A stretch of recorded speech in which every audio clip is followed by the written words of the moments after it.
is there information technology and being withheld from the general public about extraterrestrial and all things extraterrestrial? And if they were, why would they do that? Do I absolutely know for sure because I've seen it? No, I do not know that. Do I think that it's the case? Absolutely, yes. And I have good reason to say that, that I can't talk about, but I have good reason to say it.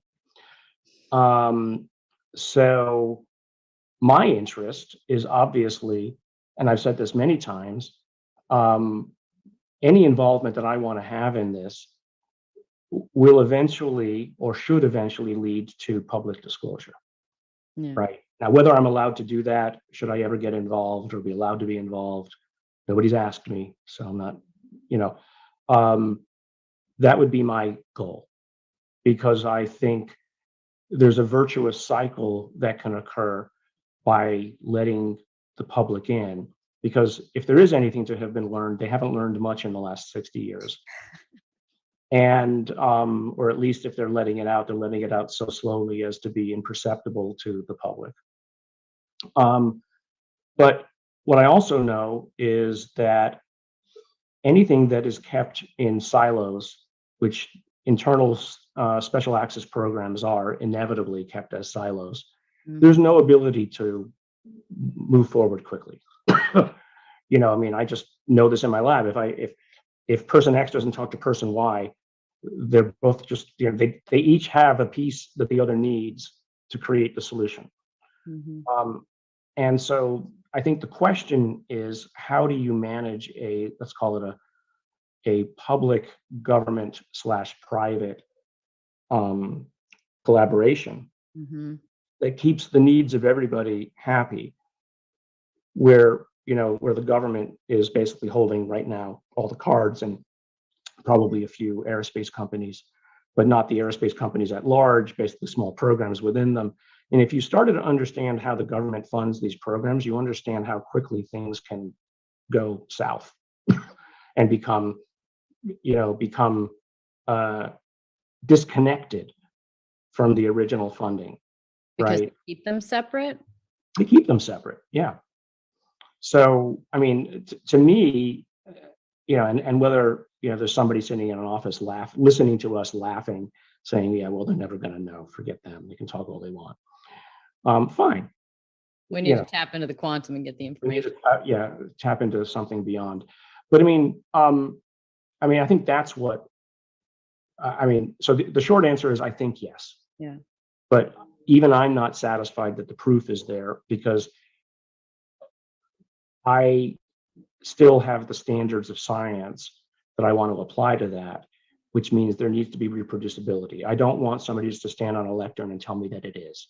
I want to see it, but I also don't want to give the government permission to tell me to be interested in something or to believe something or not. I don't need their permission. I don't need them to announce it.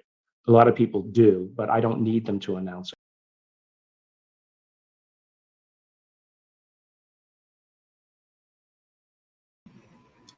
That was, oh wait, 1 second. Forgot my light. Sorry. That was, you guys all know, that was Dr. Garry Nolan. I wanted to play that because that's a really important clip, and I'm basically of the same opinion of Dr. Nolan, as I don't have the contacts that he does, but I do have contacts. And yeah, I'll bring Michael by and we can discuss this if he agrees. There he is. Michael, thank you for being here again. Hi, Joe. Always great to have you. Good to be with you. I'll get into your background, but in a second. But what did you think about what Nolan said there?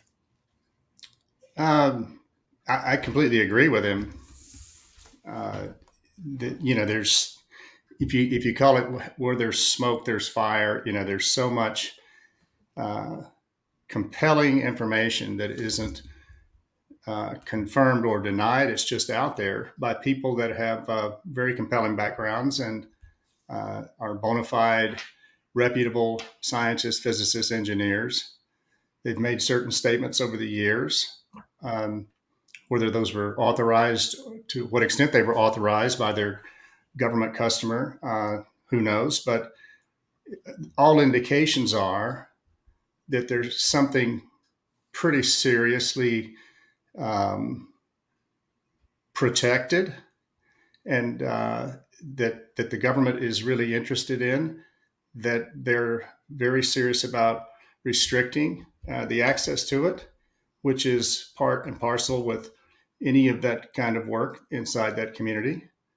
The seriousness with which they tend to defend it or protect it, and then the records trail that is all publicly available, through FOIA and other means over the decades of the government's own communications, emails, memos, and things like that, especially older stuff that was compiled in, going back to the 40s and 50s and 60s, that was in the UFOs in Government, an historical inquiry book that had the 6 authors, Michael Swords and others. And they used only government sources, only government's own words to talk about this topic. And it was the government talking to the government about what was going on, the situation.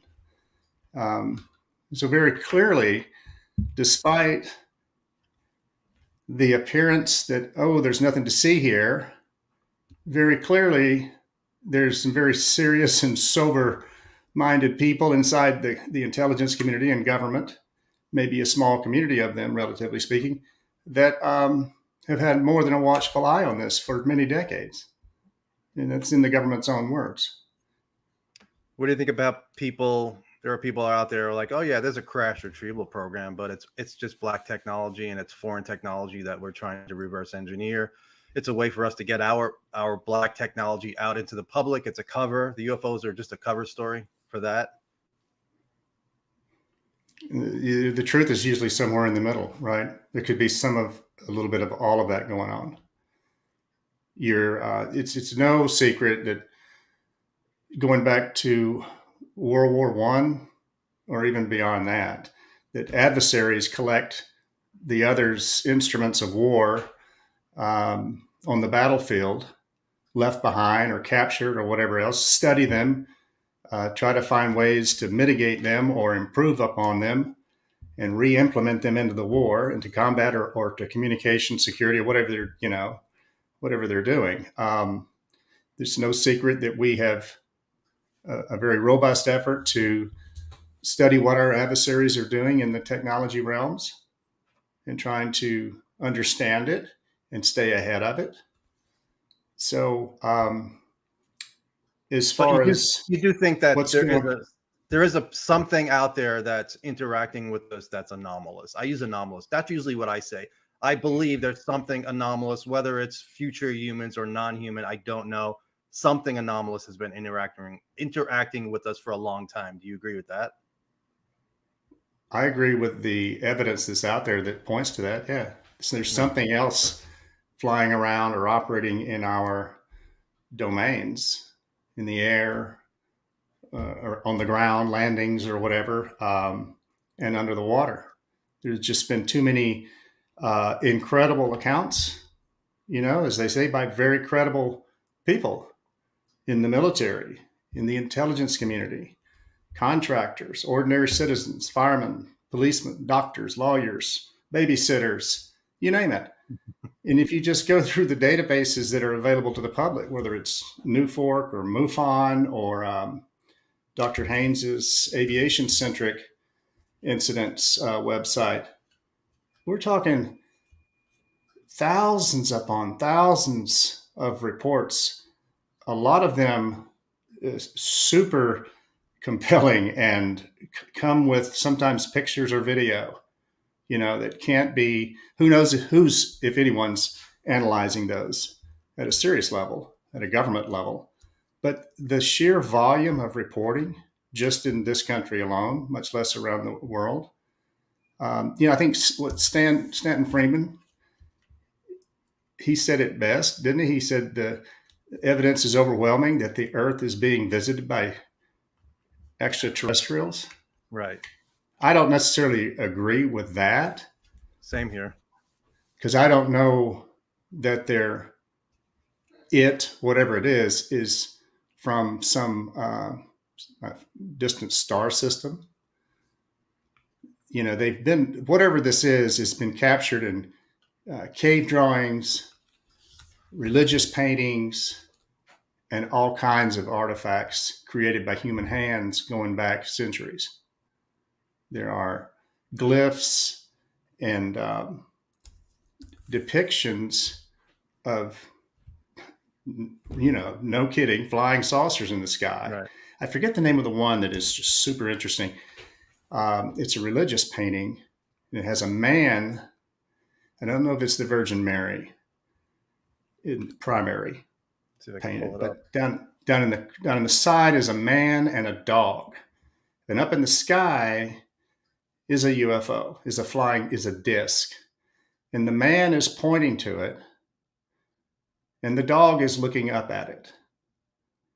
And I forget where that painting is held currently or on display, You know what you're talking about.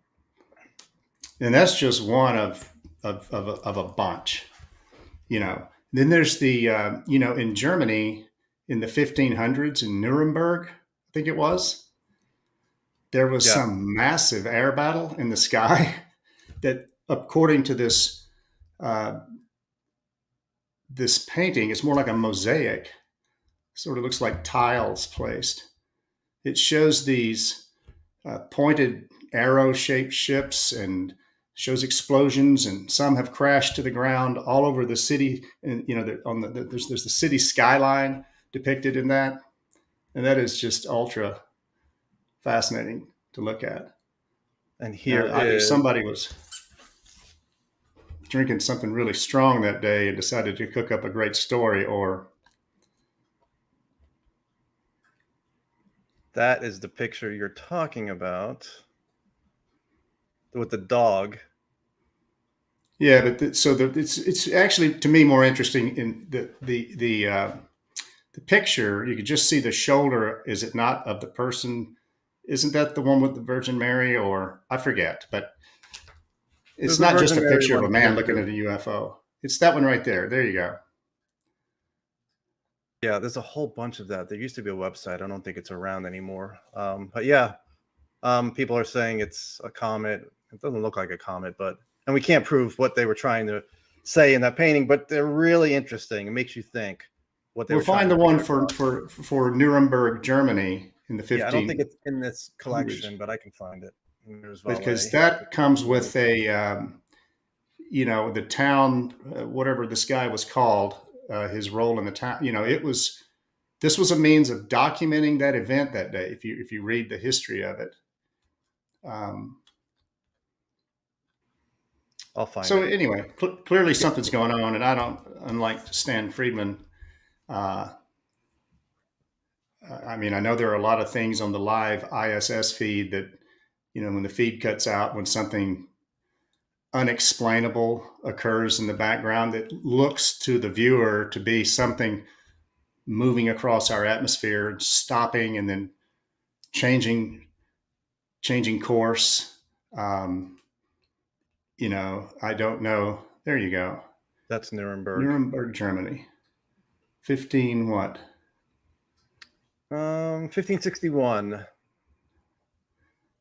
So yeah, interesting artwork. Doesn't prove anything, but makes you think what they were trying to say. Well, the description that came from the person that curated this, that's also available somewhere. But anyway, it tells. Leave it alone for now. But so anyway, people who don't know, there's a lot of evidence that. Go ahead. No, go ahead. There's a lot of evidence of. I won't say evidence. There are a lot of accounts from people who worked in fields in the DoD and the IC who woulda, coulda, shoulda, oughta know what they were talking about. And you think, when they say these things, why would they risk their professional reputations? Right. There are a lot of things that indicate that these things are active, very active, in the subsurface of the world's oceans. Now, whether that's they come here and they go underwater to keep from being seen, I don't know about that. I'm not going to get into any kind of, hocus pocus. That would be Hocus pure pocus. speculation. Because if they're willing to overfly aircraft carrier battle groups, and if they're willing to violate protected airspace and international training grounds off our coasts that interfere with our safety of flight operations of our fighter jets, if they're willing to be seen, if they're so overt, then why would they be coming here from some distant star or planet, rather, and then going under the ocean to hide from us? So do they live under the ocean, right? I mean, who knows? The mind can go off several different directions on all of this, but there's plenty out there to read by people that claim they know. People who have never seen you on here or watched you on Unidentified, just tell people who you are and what your background is. So my name is Michael Vai. I work for I'll just say a Fortune 500 company, tech industry. For about 21 years, I was in the intelligence community. First as a Navy Cryptologic Technician, which basically has a slash interpreted at the end of that. I was a linguist. I worked out of NSA, and then later on, I had some interesting assignments at some interesting places. But then I got out of the Navy and became a contractor in the government aerospace realm. And I did that until about 2012 or so. And you had a sighting in 92 in the Gulf, right? Yeah. So that was the people, on the History Channel, Lou, and all that crowd. They were soliciting folks from the community that had an experience that was along the lines of what they were trying to make the public aware of as far as its reality. And in my case, in 92, I was in the Persian Gulf. And the short story really is that I was on a warship. It was literally about 150 feet from an aircraft carrier, steaming along, cruising along side by side. And we were overflown by a black equilateral triangle that had these really bright surfaces in the center of each, at the end of each of the apex of the corners of the triangle. You could, they look like three really ultra bright lights. Sort of, I always describe them as welder's arc bright, which was interesting in and of itself because of just the atmospheric haze and humidity out there when it's like 110 degrees, just ambient temperature. There's so much sand in the air, even out over the water, so much sea mist and humidity that you could cut the air with a knife. And when you look out in any direction, across the water, if you have another warship over there, like a mile away, it's not crystal clear. I mean, you're looking through haze at it. But looking up through this haze at this thing, it flew right over the top of us, probably somewhere between 7,000 and 10,000 feet, if that. It was going in the exact same direction we were. It came from behind us as if it had, followed the wake that we were making in the water, and used that to catch up with us and find us. But anyway, it flew right over us. The sighting lasted about 10 seconds, and then it flew on out of sight towards the north. I, within just a couple of minutes, went back down below to my work center where we had access to radar down there.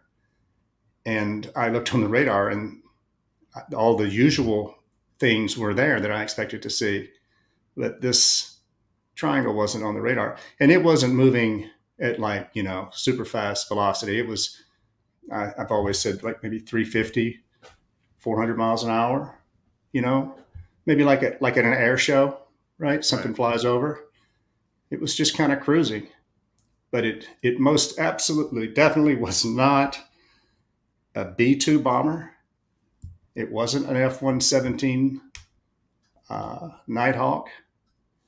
The plan form, the shape of it from underneath, it was a perfectly equilateral triangle, rounded corners though, not pointed, with these ultra bright spots in one in each corner. And never knew what it was. Nobody on the ship. So if you think about this ship, our job on this is an Aegis cruiser. So it's the same class vessel that was involved, same class of vessel that was involved in the Tic Tac incident in 2004, has the Aegis radar, the Spy 1 radar. The air picture of these things, the distance that they can see and the resolution that they have is just beyond incredible. Okay, makes you proud of your tax dollars. The fact that this ship that I was on is responsible at that moment for the air protection, air defense of that aircraft carrier, that battle group, and that ship did not go to general quarters, to battle stations. There was no alarm. There was no indication whatsoever that anybody else besides me and a couple other people on top of the ship, we literally were up about as high as you can get without climbing up the rigging where they have the flags and things, antenna and things like that. Nobody twitched. And there were no other flight ops going on. The carrier wasn't in flight operations. There were no helos aloft. It was nothing. Just two warships cruising along, connected by lines and hoses, doing a transfer of fuel and stuff, just a routine kind of operation. And the strange thing about it all, though, is at the very end of the overpass, as it was fading out of view, I didn't realize I was standing. People have heard me say this before that have watched, I guess, your show, but I was standing right next to the ship's horn, the foghorn on a ship. And you know how loud it can be when you're at a railroad stop and a locomotive comes by blowing its air horn? We'll just bump that up like times 100. And this other guy, we both did the same thing. We yelled and we covered our ears and crouched down. I mean, it physically hurt. The blast from this horn was so loud. We had no idea we were standing so close to it. There were 4 blasts, and then they announced an emergency breakaway. And what that means is when we're cruising along right next to this carrier, or it could have been any other kind of ship, and you're connected with your lines and your hoses, and you're transferring goods and fuel and whatever else.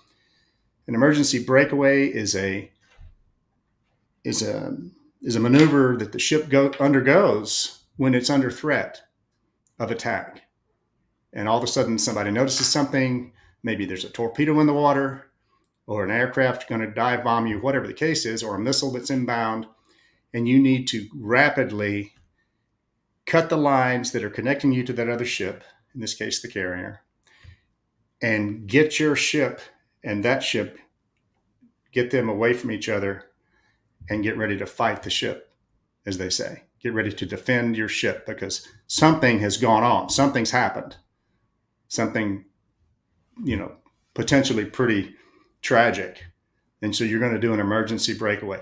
If you didn't do an emergency breakaway, they would say, okay, we're done transferring everything.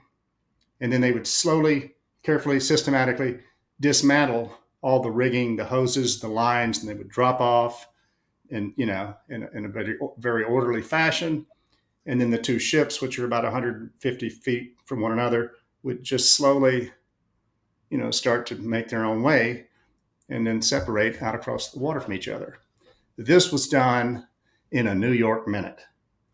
They separated those lines and hoses. They didn't reel them in. They dropped into the water, and our ship turned so hard to starboard. And you're up on the 06 level, so you're probably, 80 feet above the water line, 60 feet maybe. Maybe that's too much to do, but 50, 60 feet. And this big warship goes to full speed and turns hard right. And it's not like a speedboat where it banks to turn. When it turns, it heels over to the outside because of the top heaviness, right? And so you're trying to keep your balance and go about your business, get back to whatever you need to go do. And this ship is picking up speed It's turning hard to the right. The carrier's doing the same thing, turning hard to the left, picking up speed. And it was within like 3 minutes or so that I was quickly, back down in my work center and looked at the radar, and I didn't see that thing. So I don't know if the emergency breakaway was related at all. It could have just been, they didn't announce that they were going to do it. Normally They do. They did announce the drill, which was the underway replenishment drill, but they didn't announce the emergency breakaway beforehand. They just did it. And I want to get to why we're here for the congressional language, but in your opinion, and I know you've talked about this before briefly, and it upsets people. I've seen people get upset after you say it. Do you think that was our technology or somebody else's technology? Yeah, that's sort of the bottom line. Is you can go to what's Paco's website? Fighter Sweep is where he wrote. Fightersweep.com. There's an article on there about a guy who was sitting in the Alert 5 jet on an aircraft carrier in the Persian Gulf, which means that he's sitting in a jet. He's waiting there. He's sitting in the jet. Jet's not running. It's on the carrier ready to be launched at a moment's notice if there's a threat. And sure enough, they pick up one or two Iranian jets but somebody didn't get the word to them. They didn't pick it up until really late. And all of a sudden they tell this guy, this pilot, you got to go. We get a launch against this target. And he's hearing all the discussion over his helmet, over the radio.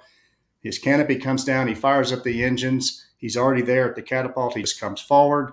They lock him in and they shoot him off the deck. And as soon as he gets wheels up, he already sees these two jets. They're already there.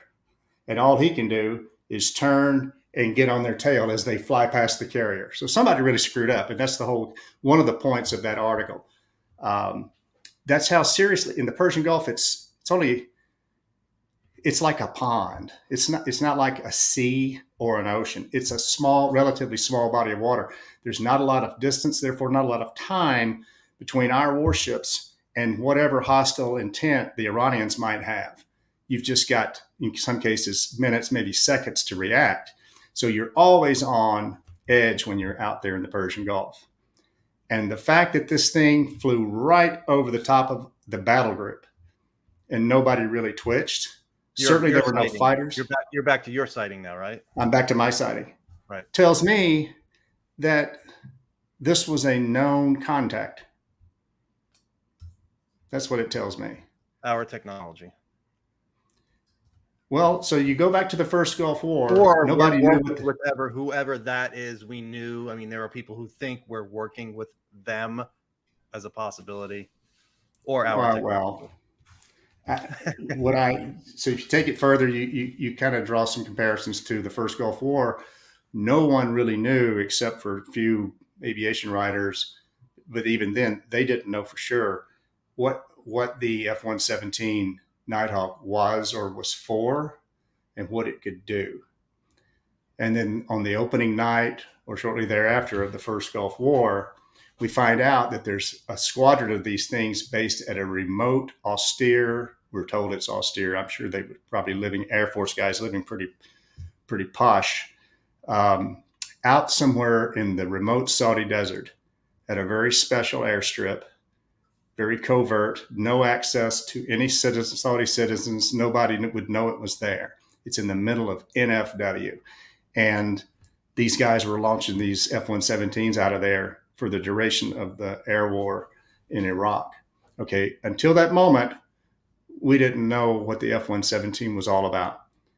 By the same token, are there austere, remote, out of the way, highly sensitive and secret, very well kept secret air bases for us to forward deploy some of our technology? I would not doubt it. I would bet my house on it. It would have to be, right? So not to muddy the waters, but it was my sense, just because of my aviation and aerospace background at the time, that this thing was climbing subtly, not in a steep banking climb, but it was gaining altitude. It could have been due to the haze, but having been out there a lot in that area and having seen airliners and other aircraft that launch out of the UAE, Dubai, um, Bahrain, or even Iran.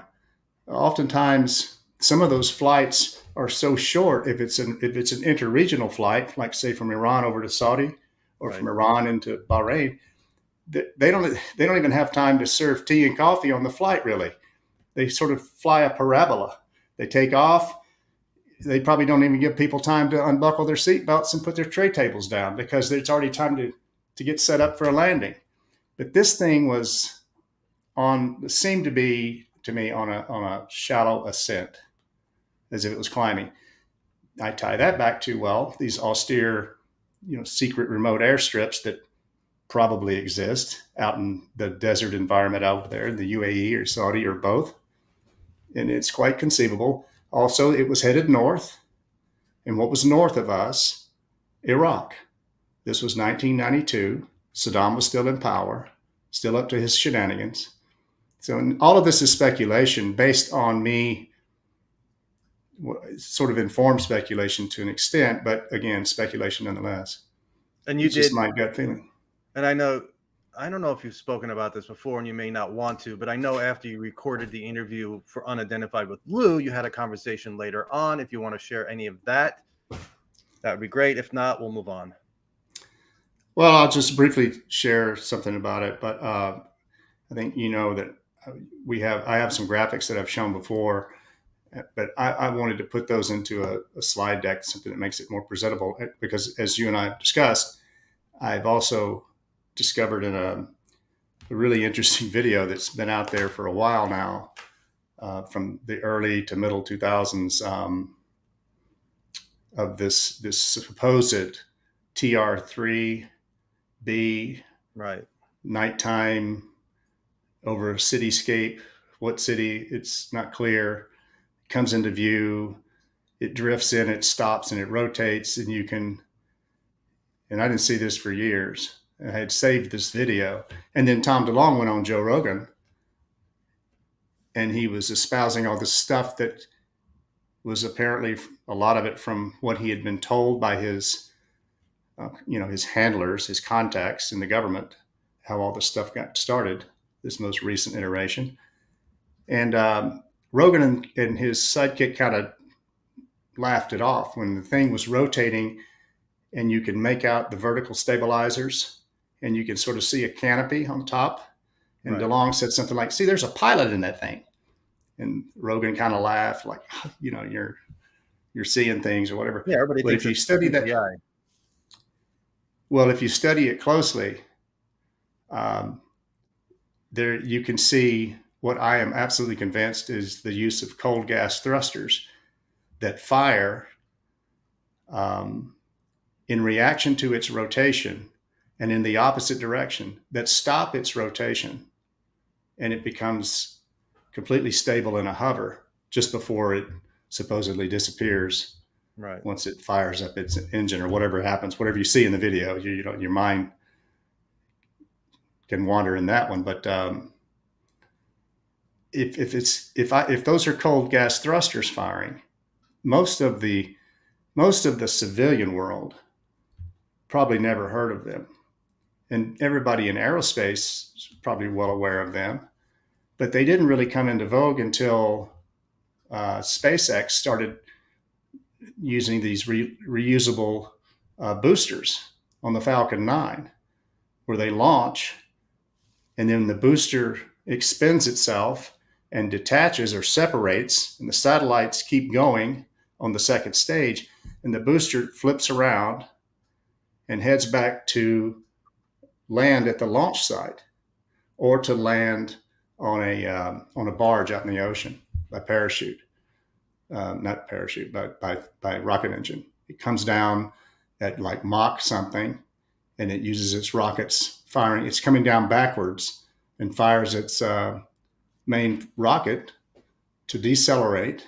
Right. And it uses cold gas thrusters, and they are so clearly and well presented in these videos of all of these launches. You can see the cold gas thrusting take place from the very moment that the main booster cuts off, that view of that camera looking back at Earth, and you'll start to see these puffs of gas coming out, just rapid impulses of gas coming out that flip this thing over and point it back to the launch site, and they fire the rocket and they head back. And then when they get close, they spin it around again and they use it to brake. And then they use these fins that pop out of the side, these grids, and they use cold gas thrusting to keep the thing oriented as it's coming back down to land. Now go back to the first SpaceX, recovery of one of their boosters where we saw that. This video that Tom DeLonge talked about on Joe Rogan, that was still years after it had come out on the internet. And if we're seeing cold gas thrusting on something that is supposedly some sort of a U.S. developed air vehicle, that's pretty remarkable. Nanosat technology, little nanosats, little CubeSats. It's an economical way to control them in space, so you don't have to have these little thrusters and boosters and all this stuff on the little satellite body. You can just put in a simplistic thruster system using pressurized cold gas, nitrogen, helium, whatever it is. There's several different chemicals they can use to control it, right? So that's been around since about 2003, 2005, the use of cold gas thrusting. But this video to me, it's a signature that nobody's ever talked about. To me, it's very telling as to the potential authenticity. And we'll get back. I know people are saying, "Oh, he thinks that video is legitimate." Michael Levi's credibility is down the tubes, because I've seen people just rip into that video, and I'm not good at detecting CGI. Others have, and we don't have to get into it anymore. I know you have an opinion on why, because people are like, if we had that technology, you would see us using it against our adversaries. We will not talk about that right now. Remind me later on, real quick, since it's related. Do you think the Aurora exists? The ever theorized Aurora craft. Do you know anything about that? Probably no more than the next person that's taken some interest in it. I mean, there are a lot of interesting sonic recordings and these geological stations throughout the Southwest and California have recorded a lot of seismic events that they are convinced is originating from out somewhere in the desert at some airstrip or whatever. These recordings, these sonic booms or whatever they are, once they get out of the ocean, or there's lots of hard data that indicates something's zipping around out there, right? It's the next step, right? Over beyond, because a lot of people don't know what the Aurora is, or allegedly is. Just real quick, what is it?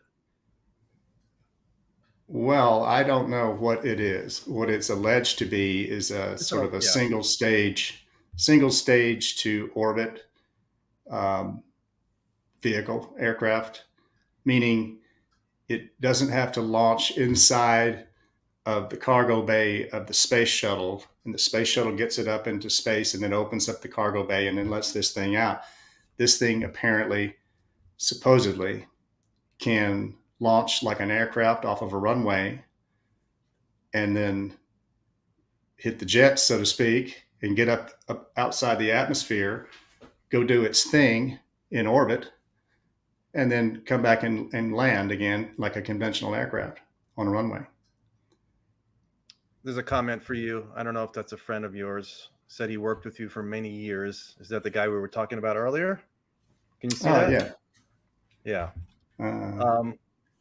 So let's get into the congressional language. So the House put out their language for the intelligence, and you can explain this: Intelligence Authorization Act and National Defense, NDAA, National Defense Authorization Act. So the House and Senate put out their language.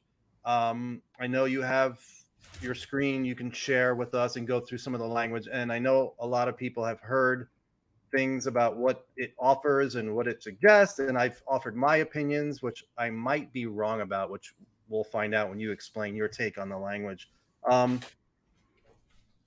Before we get into it, are you encouraged that did you ever expect us that we would even be talking about the language that's in that, in that amendment at this point in time? Because No, I think I told you that, and my friend that commented, I think he's aware. I think I've talked to him about this multiple times. But in our old company, which was right across the street from the customer, I never forgot that sighting in '92. And so this friend of mine and I'm just going to call his name out, Jerry. We worked amongst some of the brightest people on the planet, scientists, engineers, mathematicians, you name it. And all of these people were just fantastic human beings for the most part, and just brilliant in their own way. And one day I corralled 2 or 3 of them in my office, and I drew what I saw on my whiteboard. And one guy, they were all aerospace engineers. One had been stationed at Area 51. The other 2 I've now forgotten were they. He was former Air Force. The other 2 were not, former military. That I described fully what I saw and drew it on the board. And one of the first things the guy said, "Oh, looks like a Norelco razor head," sort of a rounded triangle with 3 circles, 1 in each corner. But after that comment, they didn't know. They had no idea. But it was kind of funny to me that the guy that had worked at Area 51 was really, and he probably, because he was kind of a quiet guy anyway, maybe I made more out of it than should have been, but he didn't have a whole lot to say other than, and so his silence was interesting to me. But nonetheless, I gave it the good old college try the entire time I was supporting the intelligence community. Whenever I had a chance, I would look for evidence of what I was looking for a program. There are a lot of times that you can access overviews about other programs and things like that, but certainly if something's beyond your need to know, you're not going to be able to get into it. But I never found any evidence of this thing existing. So I forget your question now. Oh, here's another question. That's fine. We'll get into it. It'll come up. Michael, is there any chance you will be? And by the way, Johnny, thank you very much for that. Is there any chance you would be called for congressional hearings? Nobody's gotten in touch with me. No, I don't know. I doubt it. It's already gotten well beyond, hey, I saw something that really shouldn't, even if I saw it and as rare as that should have been, as far as what it was or what it looked like, it was where I saw it, which was as equally compelling as, the Tic Tac incident or any other incident taking place around an aircraft carrier battle group, albeit this was not a nuclear powered aircraft carrier. It was a conventionally powered aircraft carrier. Right. And that's not to say that it didn't have nuclear warheads on board. Who knows? I wouldn't have been privy to that. I missed this earlier. Do you think that's the case? The Aurora is the TR-3B? I have no idea. Right. I have no idea. I know that what I saw in the Gulf exactly matches what's in that video we're talking about. As far as its the one on Rogan shape. All right. Yep. Exactly. All right, let's get into the congressional language. If you want to share your screen, and I will tell people what I said on Twitter. My reaction might be wrong, and you'll listen to Michael over me, because I said I think it offers immunity, but I've heard privately from somebody who said it does not offer immunity, but the language is still encouraging because it's a first step. And as soon as I see your screen pop up, I will share it. There it is. It's a first step. So let's just talk about what's in the language from the Senate version. There we go. So- Just make it a little larger. This is in relation to Just blow it up a little bit, Michael. Make it larger so it's easier to read. So the text is a little, there you go. Yeah, just go through the highlights of what you think are important all right. in the So language. kind of to your question this morning, what's the difference between the Intelligence Authorization Act and the NDAA, the National Defense? So one, the NDAA is specific to the Department of Defense and defense-related matters, and it can also include things like Veterans Affairs things and issues and funding. But it's where they draw, it's where they appropriate, or it's where all the bills go that require funding to fund the Department of Defense and everything that falls under the Department of Defense. Intelligence, which defense uses, is authorized in its own bill or its own platform. It's the Intelligence Authorization Act. Both of them are annual events. Okay. And so this clearly says here is for intelligence and intelligence related activities of the United States government, right? So that's what we're going to be seeing here. And I don't use any kind of an Adobe product or whatever. I just use the onboard application inside of a Mac laptop. So it's going to be a little cumbersome. So when we're so zoomed in like that, I have to kind of come out to this 10,000 foot view to kind of find where I am. That's fine. And for people who have questions, just write them down or remember them and save them for afterwards. I'm not going to stop Michael in the middle of this. So, and it's going to get, some of it will get into the weeds. Some of it you haven't heard elsewhere, because I don't know if anybody has the experience and knowledge that Michael does related to the government and working in the government and intel world. So go ahead. Well, so I'm going to say right up front here that this is what we're talking about. And as usual, we should, we're not going to talk about anything. I can't, for obvious reasons, I cannot talk about any programs I was assigned to. We're not going to be talking about anything that's not already publicly available information, right? So just to get that little disclaimer out of there, out of the way. We definitely cannot talk about the day you rode in the intact craft from the crash retrieval program. Definitely cannot talk about that. So go ahead. Sorry. Or the day I crashed my sport model. Bob Lazar reference. So everyone hopefully will remember they stood up an office called the UAP Task Force, and it came out with a rather skeletal 6 or so page report to Congress. I believe that was in June of last year, right? And it sort of was 144 cases.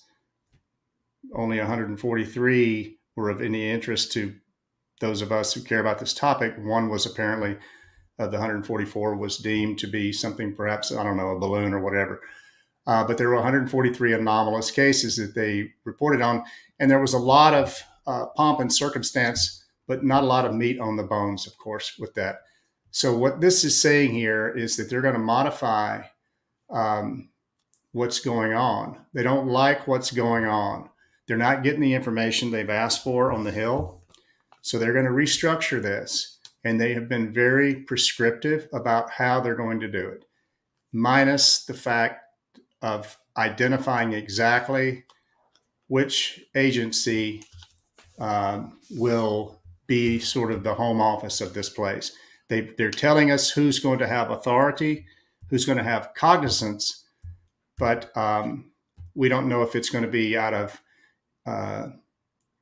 NGA, the National Geospatial Intelligence Agency, or the Defense Intelligence Agency, or NRO, or NSA, or any other the 3-letter acronym agencies. We don't know that yet for sure, but we do know who's going to be in charge, and it's going to be the Secretary of Defense working hand in glove with the Director of National Intelligence.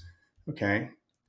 And so what they're saying is that they're going to change the name from the UAP Task Force to the Aerospace Undersea Phenomena Joint Program Office. And already, just on the front end, that sounds a little more beefed up. And I'll explain why here in a second. Okay. So The color coding that you're going to see here, if it's if it's green, it's something of interest. But where it's something that I found really important, I put it in blue, just using the onboard tool here that I have. So this was this new office is going to carry out the duties of the UAP task force that was put into effect last December. Okay, and it includes looking at transmedium objects. This is a word that has never before been that I'm aware of in any congressional language whatsoever. Transmedium, indicating vehicles that can fly from outer space into the upper atmosphere, down into the lower atmosphere, down into the ocean, and back out and out again and gone. Transmedium, and whether they're in the air or undersea as a phenomena. So they're saying here space and atmospheric and water domains. They're being so specific and so prescriptive further down that it kind of makes you really impressed. And we know who it is, apparently, who was working as the organ player behind the curtain while the monkeys are trying to put this piece of legislation together. Talking about Mellon, right? Christopher Mellon? Christopher Mellon. Right. So the head of this group of this UAP, or it's what is it now? A UAUP. UAUP. Unidentified Aerospace Undersea Phenomena Joint Program Office is going to have its head is going to be appointed by the Director of National Intelligence. There is no higher intelligence authority on the law books than than DNI. Okay. It tells what their duties are. They're going to develop procedures, and they're going to synchronize the collection, reporting, and analysis of whatever's going on, including physiological effects on humans. And there's more detail about this later in this document.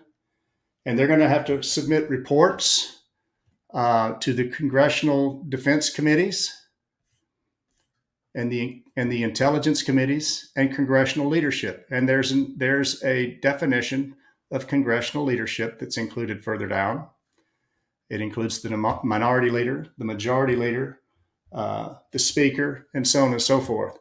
So if you're looking for detail in something that deals with this topic that seems to finally have a little horsepower, finally has a little meaning, then I think there's a little something in here for everyone. Okay. The extent, and I don't want to put the cart in front of the horse, the extent to which it compels highly sensitive national security programs to give up their information at the beck and call, while they are supposedly, according to the law, they should be a registered special program with the government. They should have a legal funding line, and they should have oversight. I'm not saying that they all are and some aren't. They probably all are. They're just hidden beneath layers and layers of contractual obfuscation, meaning contracts and dummy corporations and whatever else. Who knows? I'm saying that based on things that people in the know have said for years. I'm not saying that I know that. Right. I mean, when you mean, there are supposedly, if there is a crash retrieval program, the oversight would be very minimal. Very few people know about it. So that you're basically saying there is all of those programs have at least some oversight, but not necessarily congressional oversight. Well, yes. And you have to look at this from both views. And that's why, and we'll get into this, but this isn't just something that hits the printer, right? And you start sending this out or emailing it out to all the agencies and their contractors, and that's the final word. This document, this bill, this law has some substantial gravity to it, and there will be out of the need to protect our most sensitive information. There's going to have to be, and probably already is, I would imagine, a lot of very serious private discussions behind closed doors at some of the highest levels, meaning some of the most sensitive, protected levels, about how can we possibly abide by this. We have to abide by this. How can we possibly do it and not risk compromising a program or more than one program? Because, you could theoretically, Pandora's box could be opened, right? Oh, there was a crash? Yeah. Oh, you retrieved something? Yeah. Oh, let us see it. Oh, there were bodies? Where are they? And it just, who knows? And I don't know any of that. I just know what people have said. And I said to you earlier in the week, I said, if we have bodies, there's no argument I could think of. I mean, I can think of, but that's not national security related. And you were like, disagree. Why do you disagree on that? All of Just this. just the bodies aspect. Non-human bodies, allegedly. Why shouldn't that get out to the world? What national security issues are related to non-human bodies? Besides panic. Well, there you have it. I mean, How many people could sit around and consume that in 5 minutes and be the same person to walk back out and go water their grass or go walk their dog or go out and grill dinner on the Barbie and be the same person they were 5 minutes before they heard that? That finding out, especially for people whose religious faith or their own personal belief system and structure is very strong. You're talking about upheaval, and I don't mean like people running down the street with guns and just chaos, but you're talking about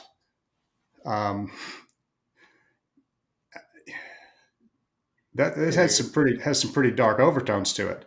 I get it totally. It's a world changing paradigm, setting information that we can talk about later. I mean, I'll just throw it in there right now. Garry Nolan, in his interview with Danica Patrick, which the link is in my description for the whole interview with Garry Nolan. He said, what if what we're dealing with is negative and somehow they're farming us for whatever reason? That's not a good thing. And that may be one of the reasons why it's being kept secret, which we've discussed some of the negative aspects. Both of you and I think there may be some negative aspects to the phenomenon.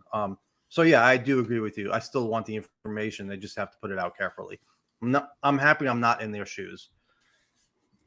But continue. Yeah, I think it's going to be enormously challenging. Okay. Hence the apparent slow roll and acclimatization. I'll put it that way. All right. So again, we look at a document written in exceedingly great detail, very prescriptive. They're going to develop processes and procedures to ensure that these incidents from each component of the Department of Defense, so Army, Navy, Air Force, Marine Corps, your combatant commands, SOCOM, NORTHCOM, INDOPACOM, European Command, etc. Those elements of the intelligence community, make sure that those incidents are reported and incorporated into a centralized repository. Doesn't say anything about centralized, publicly available repository. But again, this is a good start, right? It's codifying all this stuff and laying it out for the first time in history about what really should be done about something like this. Timely and consistent reporting. Don't tell us about an overflight of some anomalous vehicle of Oak Ridge National Labs or Sandia or some aircraft carrier. Don't tell us that happened last Tuesday. Don't tell us in 2024. We want to know about it. It needs to be reported as succinctly as any other reporting, what we refer to as reporting that takes place throughout the intelligence and defense communities, which is often is real time and is extremely important to our national defense and national security intelligence reporting. So they're wanting this to be reported forthwith, right? They also are charged with evaluating whether there are any threats to the United States from these incidents. And then they coordinate, they're supposed to coordinate. So another thing, you keep seeing the word shall, and anybody that's done, and my colleague will know that in contractual language or legislative language, when it says shall, and it's replete, it's throughout this document. Shall, okay? What that means in government parlance is you will. Absolutely, you will. You will do this, okay? It's not saying please try. You're going to coordinate with other departments, including of the government, including FAA, NASA, DHS, and NOAA, and the National Science Foundation. And I think this is huge here, the Department of Energy, because there is a large body of evidence that indicates that a lot of this information, for in a lot of cases, some obvious reasons, it has been held and is being done. A lot of the work has been done in the past by the Department of Energy. You're going to coordinate with allies and partners of the United States. Michael, let me just stop you 1 second. What if these departments don't abide by this? They say, you know what? I'm sorry, but I'm not giving them that information. How can Congress handle that? Well, it wouldn't be the first time that one agency asked another for cooperation in something, and they all have their little fiefdoms. And there's competition in many cases, but largely a lot of times it's due to funding or competing programs that may be attempting to do the same mission a different way, but just doing it a different way. And so, one agency will want to stonewall the other because they want their program to get funded the next year and go forward in being the program and not have these other guys over here at this other agency. So they could refuse, but there's a mechanism in here, and we'll get to it, where the frequent reporting back to Congress, to these committees, this will surface. And I personally wouldn't want to be in any agency leadership position where I'm on a list of people that refused to cooperate based on the law.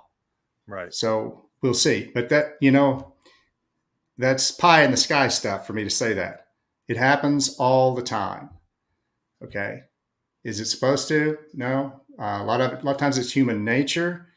No matter where you work, I don't care where you work, there's always somebody you can point to and say that guy or that gal is an asshole, right?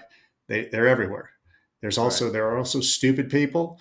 Hate to say it, but then there are also people that have convictions, and we know in this domain that religious conviction has been an impediment to progress.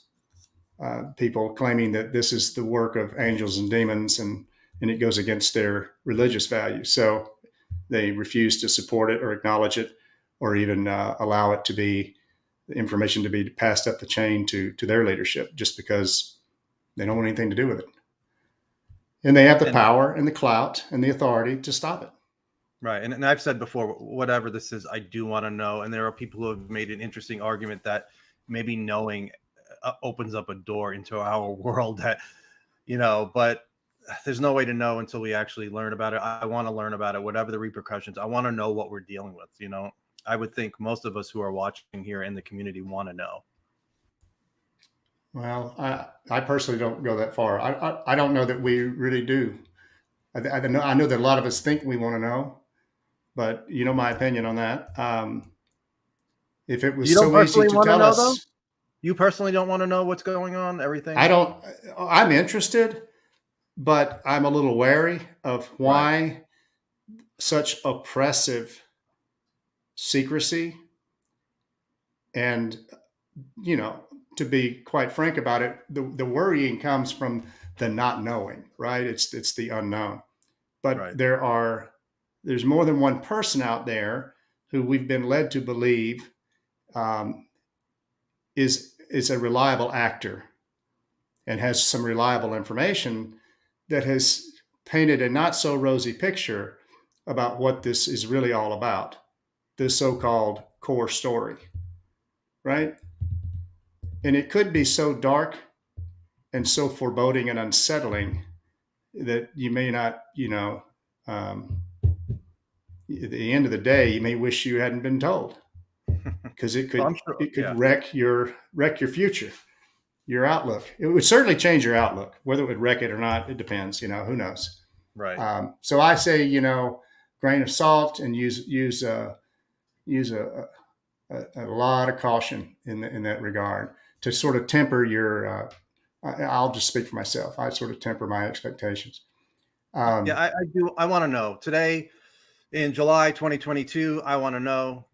Fast forward 5 years from now, I'm like, I could be saying, why did they tell us that? Why did they tell us that? Why couldn't I have lived in my little ignorant world, and now it's been destroyed? I mean, I don't see myself saying that, but I know they're, who the hell knows what we're dealing with. So, and along those lines, I mean, yeah, somebody brings up the possibility angels and demons and stuff. And I personally think that's fine. I don't like using terms. We may be dealing with something in another realm we totally do not understand. And I know you're open to that too. Well, yeah, I don't term them whatever it is. Right. There's just been so much written about this by qualified academics and scientists. Angels and demons and fairies and whatever else. Those are monikers we've put on them throughout society over mankind's existence, right? Depending on the geography, the location on the and the time and what was going on in different societies with different belief structures. But could it all really have just been the same thing? I don't know, a bleeding over from one existence that's maybe parallel to ours, that we occasionally get glimpses of that frightens the hell out of us, if we let it, or maybe it intends to sometime. I don't know. I mean, I'm just, when I say things like that aren't fact based, I'm just speculating. And it's just the body of work that's been done on this for the decades past. Obviously something's going on. Apparently we don't know all that much about what it is, we being the government. And if they do, they're not that willing to tell us, Right. either because it's puts them in a bad position as far as their inabilities to get their arms around it after all this time, or they did and they fully realize what it is and what's at stake and what it could do. So I don't know. Yeah, I just want to get in this person who said, Joe, you don't need the government to know. The answers are out there. No, I don't need the government to know at all. I mean, I do want to see what they have data wise, video wise, anything like that. The masses need the government to tell us. The masses, if you want the masses to get interested in this, we need to show video that is compelling and there's no doubt in people's mind it's amazing technology. We do not have that. The masses are not interested in this. I mean, they're interested, but they're not interested in the level that we are. They're not going to watch a congressional hearing. It's just not at that level yet. So when I talk about the government sharing, it's for the masses. I know Lou Elizondo has said disclosure has taken place. In my opinion, it has not taken place. People don't care that Obama said what he did. John Ratcliffe, the former head of the CIA, I forget his name, that Greer says he briefed. What the heck's the guy's name? The former head. Woolsey. James Woolsey. Yeah. So it's like, I have not seen disclosure yet. And I don't know what it's going to look like when people realize something has been interacting with us. But like I said, that's why I want to see government data. And one more. That gets into, that's another. And this person says, sidebar. Michael is basically saying aliens, so ridicule of others and spirituality is silly. Nothing is fact-based. I'm not really sure you're saying that. I'm not really sure if that's, you understand that?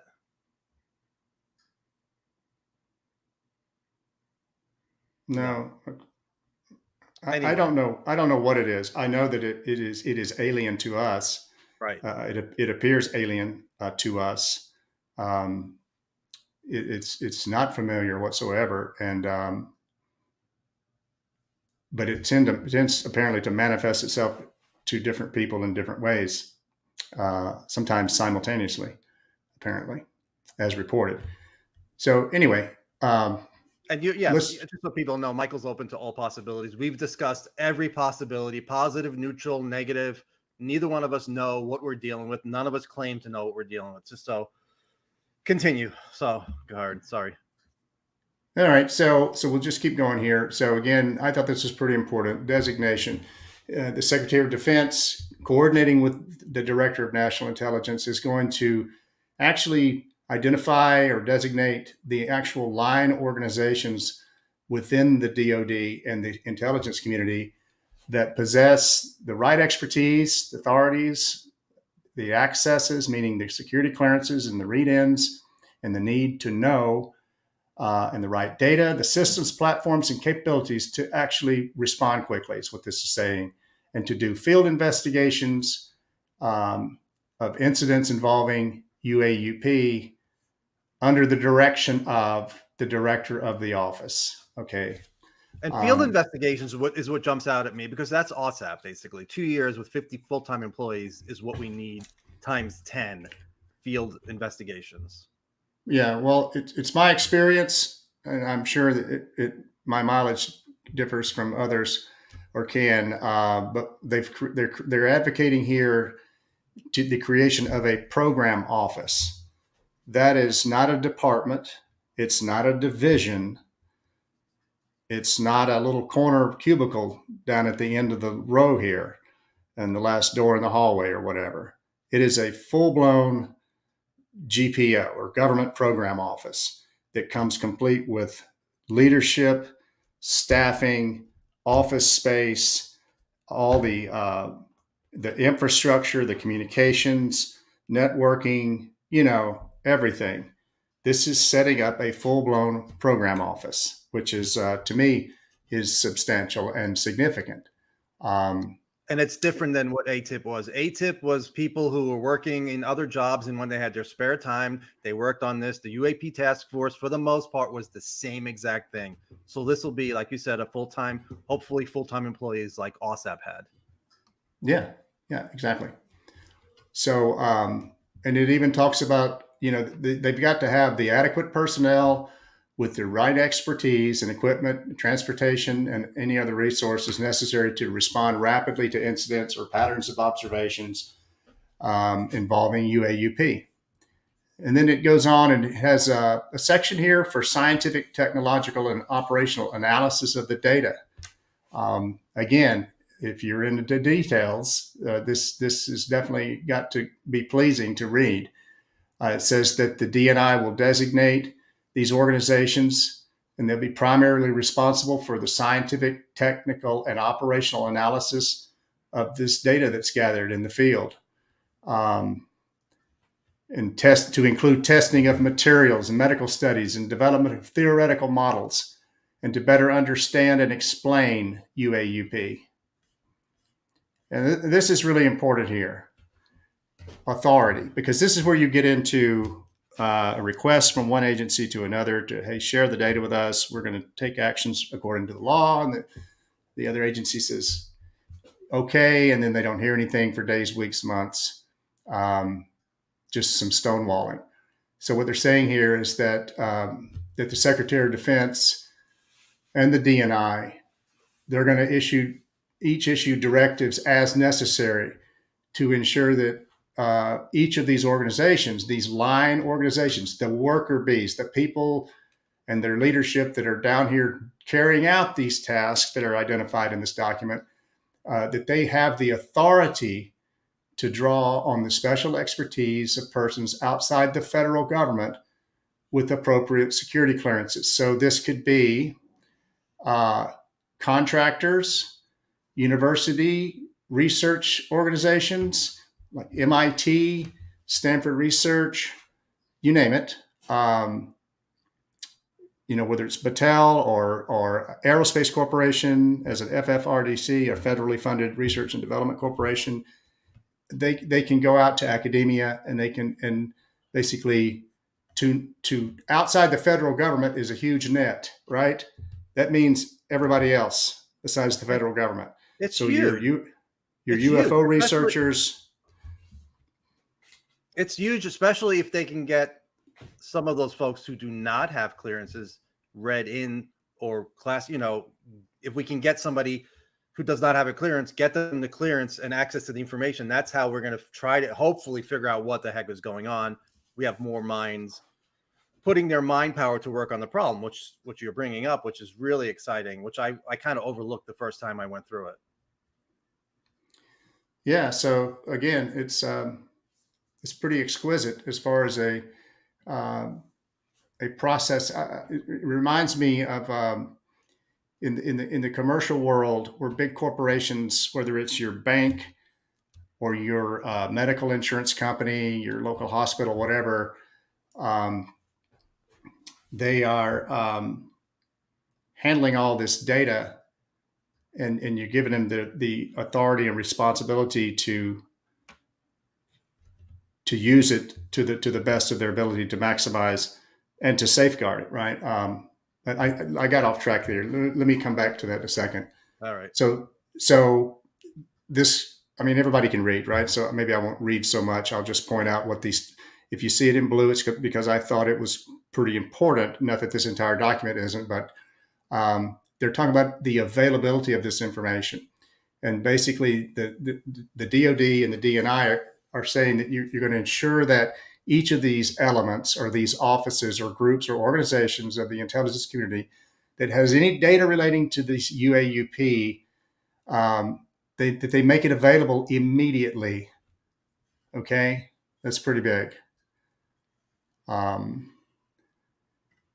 Military and civilian personnel of the DoD or the intelligence community and contractor personnel ensure that they have access to procedures by which the personnel shall report incidents or information, including adverse physiological effects involving or associated with UAUP, directly to the office. Report this directly to the office. Again, that office is the UAUP program office. Location TBD. Intelligence collection and analysis plan. My colleague and I don't think we could have, well, maybe we could have written a better one, but it probably would have taken us just equal amount of time as it did Chris. But this is really, really good. They're saying that the DNI and the Secretary of Defense, they will supervise the development and execution of an intelligence collection and analysis plan, which is a thing. It's a real thing, right? It's a documented approach to go after an intelligence problem, whether it's using satellites or submarines or guys on the ground or whatever, right? In the traditional sense, all of those activities have a very, very exceedingly well thought out intelligence collection and analysis plan. And they're calling for no less than that here. To gain as much knowledge as possible regarding the technical and operational characteristics, origins, and intentions of UAUP. That's pretty big. Including the development, acquisition, deployment, operation of technical collection capabilities. So those systems that might need to be built and deployed to further detect, identify, and basically characterize these things. And I could say I did hear that is not a system, but technology is being developed to better measure and collect information on UAP. So yeah, that is going on, but which we'll get to later, funding has still not been set. So funding is a major issue still. Yeah, but we've talked about this before. Just don't for a minute think that this has been, it's like the Air Force General, and I still haven't found it, apparently told Dr. J. Allen Hynek, he said, Alan, do you really think that the Air Force doesn't take UFOs seriously? I wish I could find that. Maybe some enterprising person out there could find that again for me. But yeah, I not believe for a minute that somewhere somebody isn't taking this exceedingly seriously. Which goes to the point of people saying, why are we doing this? We already have all of this data. Why don't we just get that data? We are reinventing the wheel here. Well, it comes down to, number one, apparently somebody's shaking the tree hard enough finally to get Congress, to get our elected leaders interested in this. The degree to what they can share with the public is very highly questionable to me, without compromising stuff. So we'll see, but at least it will be a comfort if this comes to fruition, and there's a lot of progress along the lines of what's documented here. At least we'll know that there's somebody's no longer asleep at the wheel, and that we're in at least somewhat capable hands And of and, dealing and I'm with just this.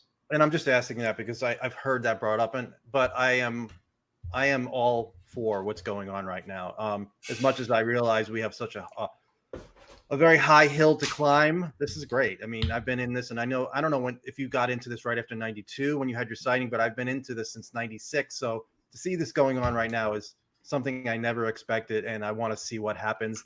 I'm not jumping the gun saying this is over, we got everything, folks. No, we're just at the very beginning, but it's encouraging.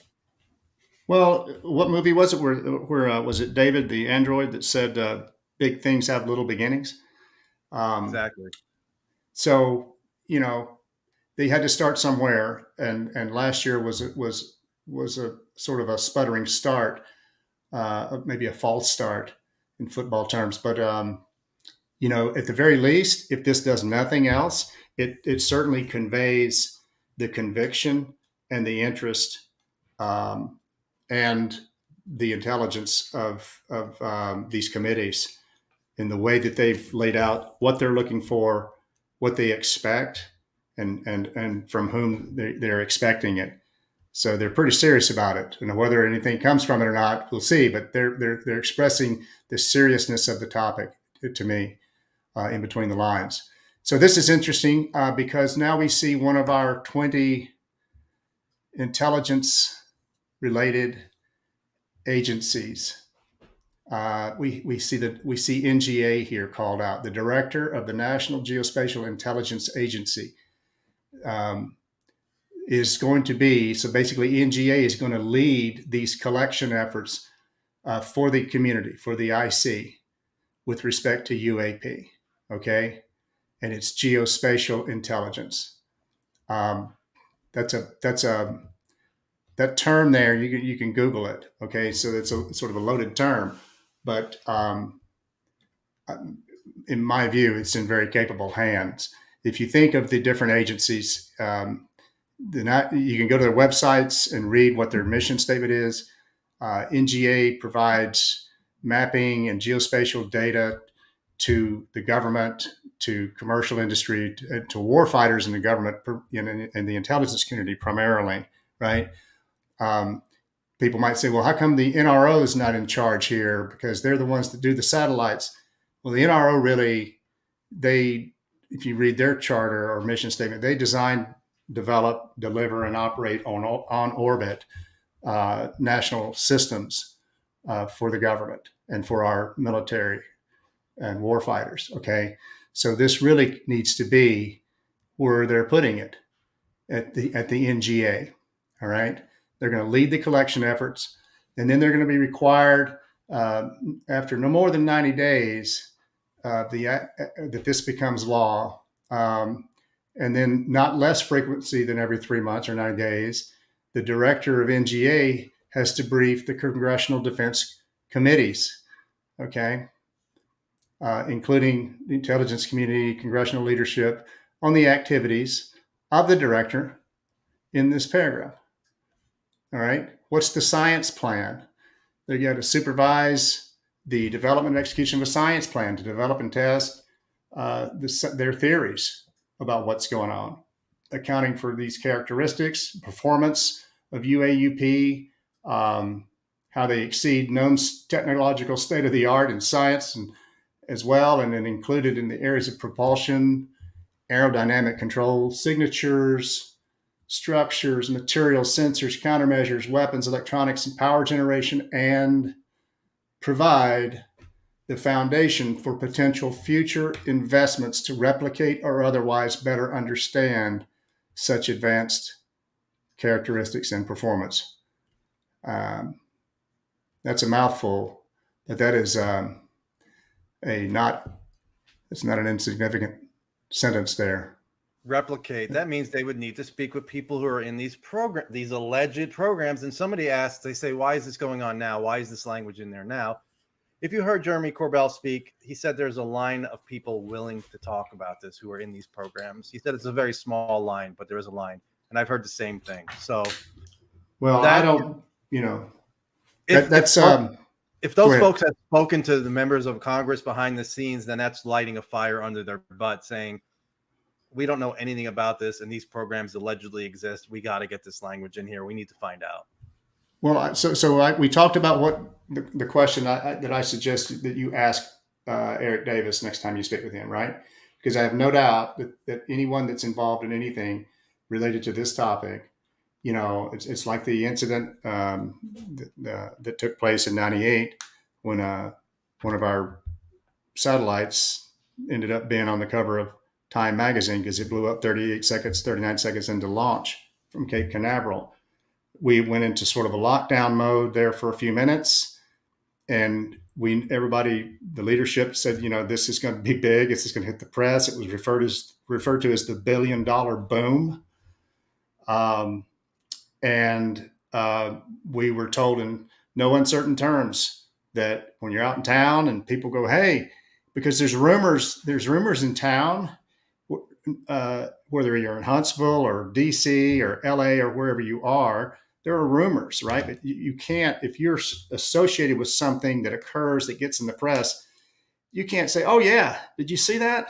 Yeah, we saw it at work. You just don't even touch it, right? You can't. So my point is that prudence says that facility security officers all over the land that are managing or part of programs related to this topic have probably issued communications and email internally or actually spoken personally to their staffs to say, no one is to say a word about this. You know, they have to get their ducks in a row first, right? There's a process to follow, and it talks about it later on. But this just does not mean that if Joe and Mike are on a program and we see this on Fox News or CNN that this bill has been passed, that we can suddenly call up the Washington Times and say, hey, I'm going to go to here's what I know, and I'm going to before the Armed Forces Committee or the Senate Intelligence Committees and talk about this. You don't move until you're given authorization to move or to speak. So this is going to be, apparently this is designed as top cover to now do the hard work, to do the dirty work, to get down in there with these program managers that perhaps have cognizance over these research programs and work out a way. Hey, what can you tell us? What is allowed to be released? What absolutely cannot? And I'm imagining that's going to be sort of a hard nut to crack without, how far is too far kind of thing. And here, to me, I'd spoken to you about this sometime last year. I know about this. This is really huge. Assignment of priority. So without getting into the weeds, we support our warfighters, our combatant commands like U.S. SOCOM and European Command and all the military around the world, and our government, all of our national systems. It's not like you just sit down at your home ham radio and you tune up a frequency and you start listening to whatever polka music from Romania or whatever. You have to have all of these systems that the government has, spent a king's ransom on that protect this nation and help us sort of see over the horizon about events in the future. They all have to be managed, and they are. And you can't just suddenly stop doing something over here with, say, this satellite and turn it over here to start doing something else. Now you do during a crisis, but I'm saying you can't just monopolize systems, you have to figure out where this UAUP topic, how do you collect it? What systems do we already have that might collect signals or signatures or whatever that might be helpful in this research? What systems do we have that already do stuff like that? What systems do we have that might need to, or do we not have that might need to be developed? And it talks about developing technologies to go after stuff like this. And then it gets, without naming the organizations, it goes up into the community to where it is essentially racked and stacked with other top priorities that do take other things that are important to this nation, that do take time, think of it as subscription time or whatever, on some of these major assets that we operate, to get this type of collection, to get it documented, to get it prioritized, to get it on a list, and to get it into the system, so the system will automatically start collecting it for us. Okay, that's got to be that has to take place, and there's a process for it with some very astute people that run that show. And I'm trying to talk about it in just very basic terms, but you got to have engineers and scientists that understand the nature of what you're trying to collect. How might it be observed or collected? And so that you can then take those assets, whether they're satellites or systems on board ships or systems on board airplanes or ground sensors, which ones are the best, which ones can do that kind of technical collection to get the data that we need to meet the needs of what's in the law here, right? So it'll have to be ranked, and they'll have to figure that out. And then it talks about a core group. Now, I thought this was mildly interesting. Yeah, I agree. You've got the CIA, NSA, and the DOE, and then Air Force and Space Force. I don't know if this was a slap in the face by putting the Air Force and Space Force last. Because if you go back, and if anybody that's spent any time reading the history of this phenomenon and the U.S. government and the U.S. Air Force has been the primary front runner, the biggest player in this, right? With whether it was Project Grudge or Project Blue Book or whatever, it's always been the Air Force out on the pointy end of the stick. In coordination with, sometime in the 50s, when they when the CIA actually sent a guy over to the Air Force to find out just what the hell's going on. But early on, it was the Air Force, and very conspicuously, they've been absent from all these discussions thus far on Capitol Hill. I don't know, they're not in alphabetical order. Maybe maybe I'm making something out of nothing. But anyway. Where's the Navy? Where's the Navy in there? Why are they purposely left out? I know people have asked that, and it jumped out to me too. Well, and honestly, are they going to be part of the office? Like, one representative will they be part of the office, or will they just be beholden to the office, and the office will be able to ask those folks? Because it says, what does it say? It says that representatives jointly establish a core group within the office that shall include, so they'll be part of the office. Well, so I should point out that anybody that's ever worked at or for any of these places listed here, the Navy is already very, very closely involved. Right. Okay. Even at Air Force locations, there are Navy liaison officers to coordinate joint forces operations and things like that. Space Force, I am almost positive there's a Navy contingent for Space Force. I know for a fact that this is staffed by a myriad of people from within government, contractors, military services, including the Navy. DOE has been closely tied at the hip with the Navy since Admiral Rickover and his group came up with the first nuclear submarine concept back in the late 40s, early 50s. And then, of course, CIA as well works hand in glove with all of the armed forces branches. So why the Navy is not listed here, I do not know. But the Defense Intelligence Agency, again, that's an agency that is it's staffed by civilians, government civilians, contractors, and military personnel, as well as that NGA. So I don't know why they're not mentioned specifically. So further down, we get into some of the more mundane things about the reporting requirements, annual reports, not later than 6 months after the enactment of the law, and then annually thereafter for 4 years. And why 4 years and not 40 or whatever is, this is kind of, we'll see how it's going at 4 years, and then nothing is forever, right? Things usually don't survive the first shot of battle as far as a plan or a war plan. So let's see what happens here. But it's a good start. It tells in here, this gets interesting though, where they talk about what the reports are supposed to include.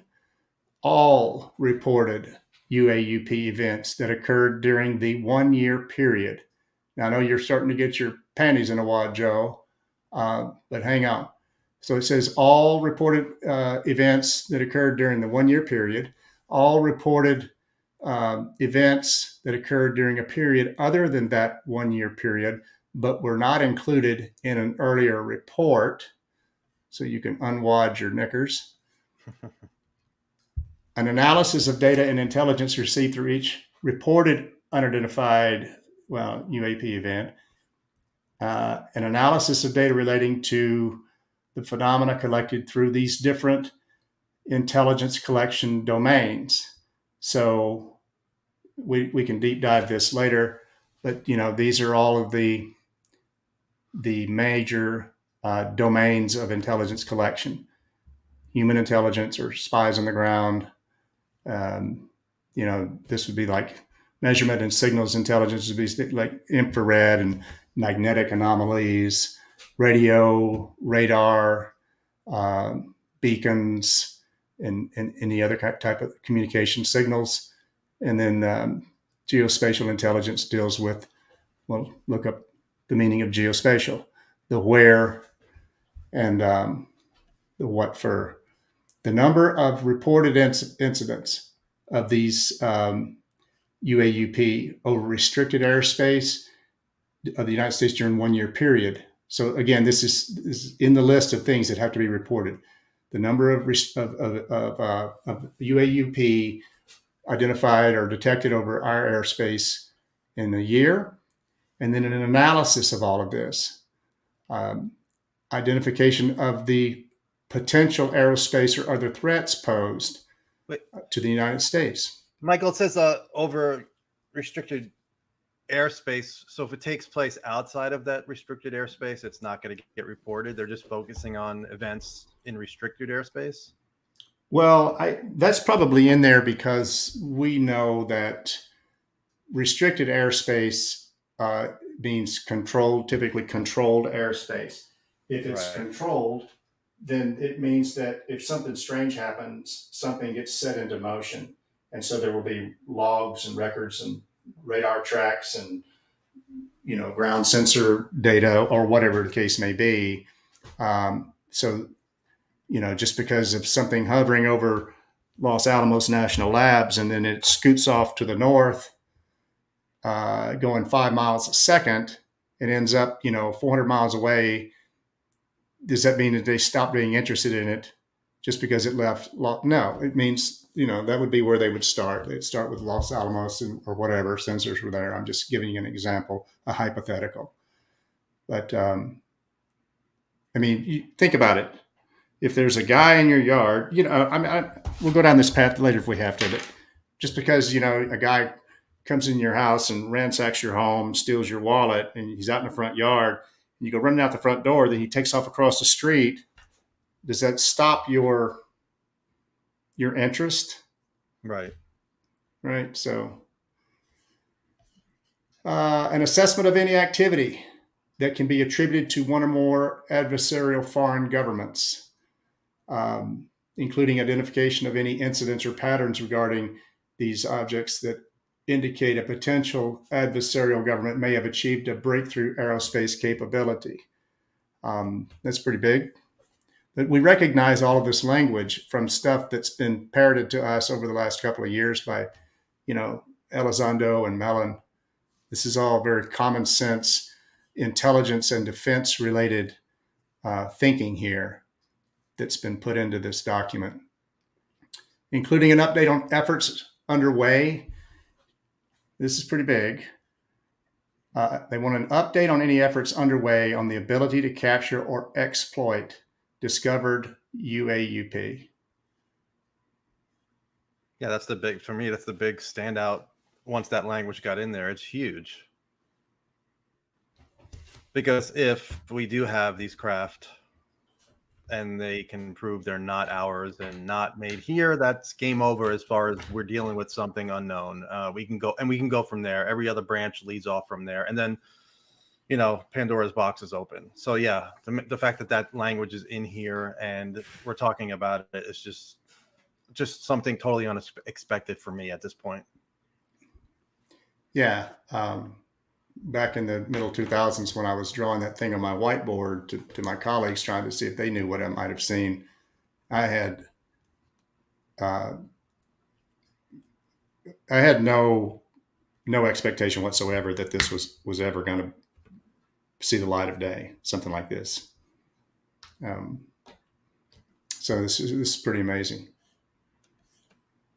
And then including the number of reported incidents, descriptions that are associated with nuclear assets, including strategic nuclear weapons, nuclear powered ships, and submarines. Was that in last year's language, the nuclear aspect? I forgot if it was or not. I don't remember. Every time I see this, I think of Ingo Swann when their CIA program manager was asking him about UFOs and out at SRI, and something about, well, you didn't ask me about the one that's following our submarine. I wish Ingo was still alive. Well, I mean, if the likes of Dr. Hal Puthoff and that crew are willing to stand behind, I don't know how strongly they stand behind that statement, but this guy who was supposedly, his cover name was Axelrod. I didn't just make up what I just said, right? And I don't imagine that Ingo did either back in the day when they were doing this remote viewing stuff. No, and Kit Green, who was a but part that of must have been pretty stunning. But Kit Green, I know Kit Green would just say, and I'm sure Hal Puthoff would say too, the amazing remote viewing related to UFOs, unless we have any evidence to back it up and feedback, it's just a story, which is the case with that kind of remote viewing. But they may have been able to back it up with whatever, satellite images, any kind of other intel they had access to. Unfortunately, like for us, we don't have access to that. But yeah, Ingo, for folks who don't know, in the book Penetration, he talks about being taken. He was hired to be doing remote viewing and by this guy Axelrod, who was the program manager, and he went to this underground facility. I think it was in DC. I think Ingo believes it was somewhere else, but from what I heard, they drove around in circles and he was in DC trying to throw him off. But yeah, it's a great book, Penetration, if people get a chance to read it. Yeah. So, I mean, and not the same Axelrod in Skinwalkers at the Pentagon. That Axelrod is Jay Stratton, who headed up the UAP task force. No doubt about that. I'm sure that because there's already been some supposed statements from naval personnel about acoustic events that were detected, sonar events, where they had underwater fast movers going at hundreds of knots underwater, something that would be, you would think, impossible because of the the friction of the water, the density of water. Right. But to say something like, well, you didn't ask me about the UFO or whatever that's tailing one of our nuclear submarines underwater. I'm sure the guys on the submarine would have been interested to know something like that. Yeah, I'm sure. So anyway, I find that a little unnerving if that has been happening, but it wouldn't surprise me since they're all the time reported going back decades of hanging out around our nuclear facilities like Hanford and Oak Ridge and Los Alamos and other places. Okay, so this paragraph coming up is important. You might have, is it the one before this? No, when we're talking about moving. Well, yeah. So the national, that one's important. Well, it is. Hence the blue. I almost skipped right over it. The National Nuclear Security Administration. They are responsible for the secure storage of our weapons grade material, our reactor power processing, our power production grade nuclear material, both from the manufacturing, transportation, and security, all the way to the plant, or all the way to the storage site. Once, for instance, the rods are spent and the reactor has to be refueled. So they sort of have an end-to-end responsibility for all of this, and it's falling under their hat to also report incidents, which they have sort of been a black hole. Everybody for decades has spent time researching and sending FOIA requests, into the government for Air Force files and CIA files on UFOs, UAP. I'm not sure even if the focus had been turned entirely to the Department of Energy, Nuclear Regulatory Commission, or the National Nuclear Security Administration, how much information would have been forthcoming anyway. Because, sorry, go ahead. Well, just because of the magnitude, because of the sensitivity of the topic matter, right? Going all the way back to before the first atomic bomb was even developed and tested, the secrecy around this topic right now, it apparently is the most potentially awesome technology that we have on this planet, potentially, according to what's publicly known, right? And because of its awesome capability, both for productive and destructive purposes, it has been very, very tightly controlled for very obvious reasons. So, just sorry, if people remember my interview with Lou, I told him that I had a source that told me when nuclear fuel or anything related to nuclear weapons is transported or stored or anything like that, that's what attracts UAP. And then there's a Russian general who said, they were baiting UFOs by even the planning of any of that would bait UFOs, which is amazing. And if that's really true, that's just one of the biggest pieces of information. We can basically get UAP to show up by doing that.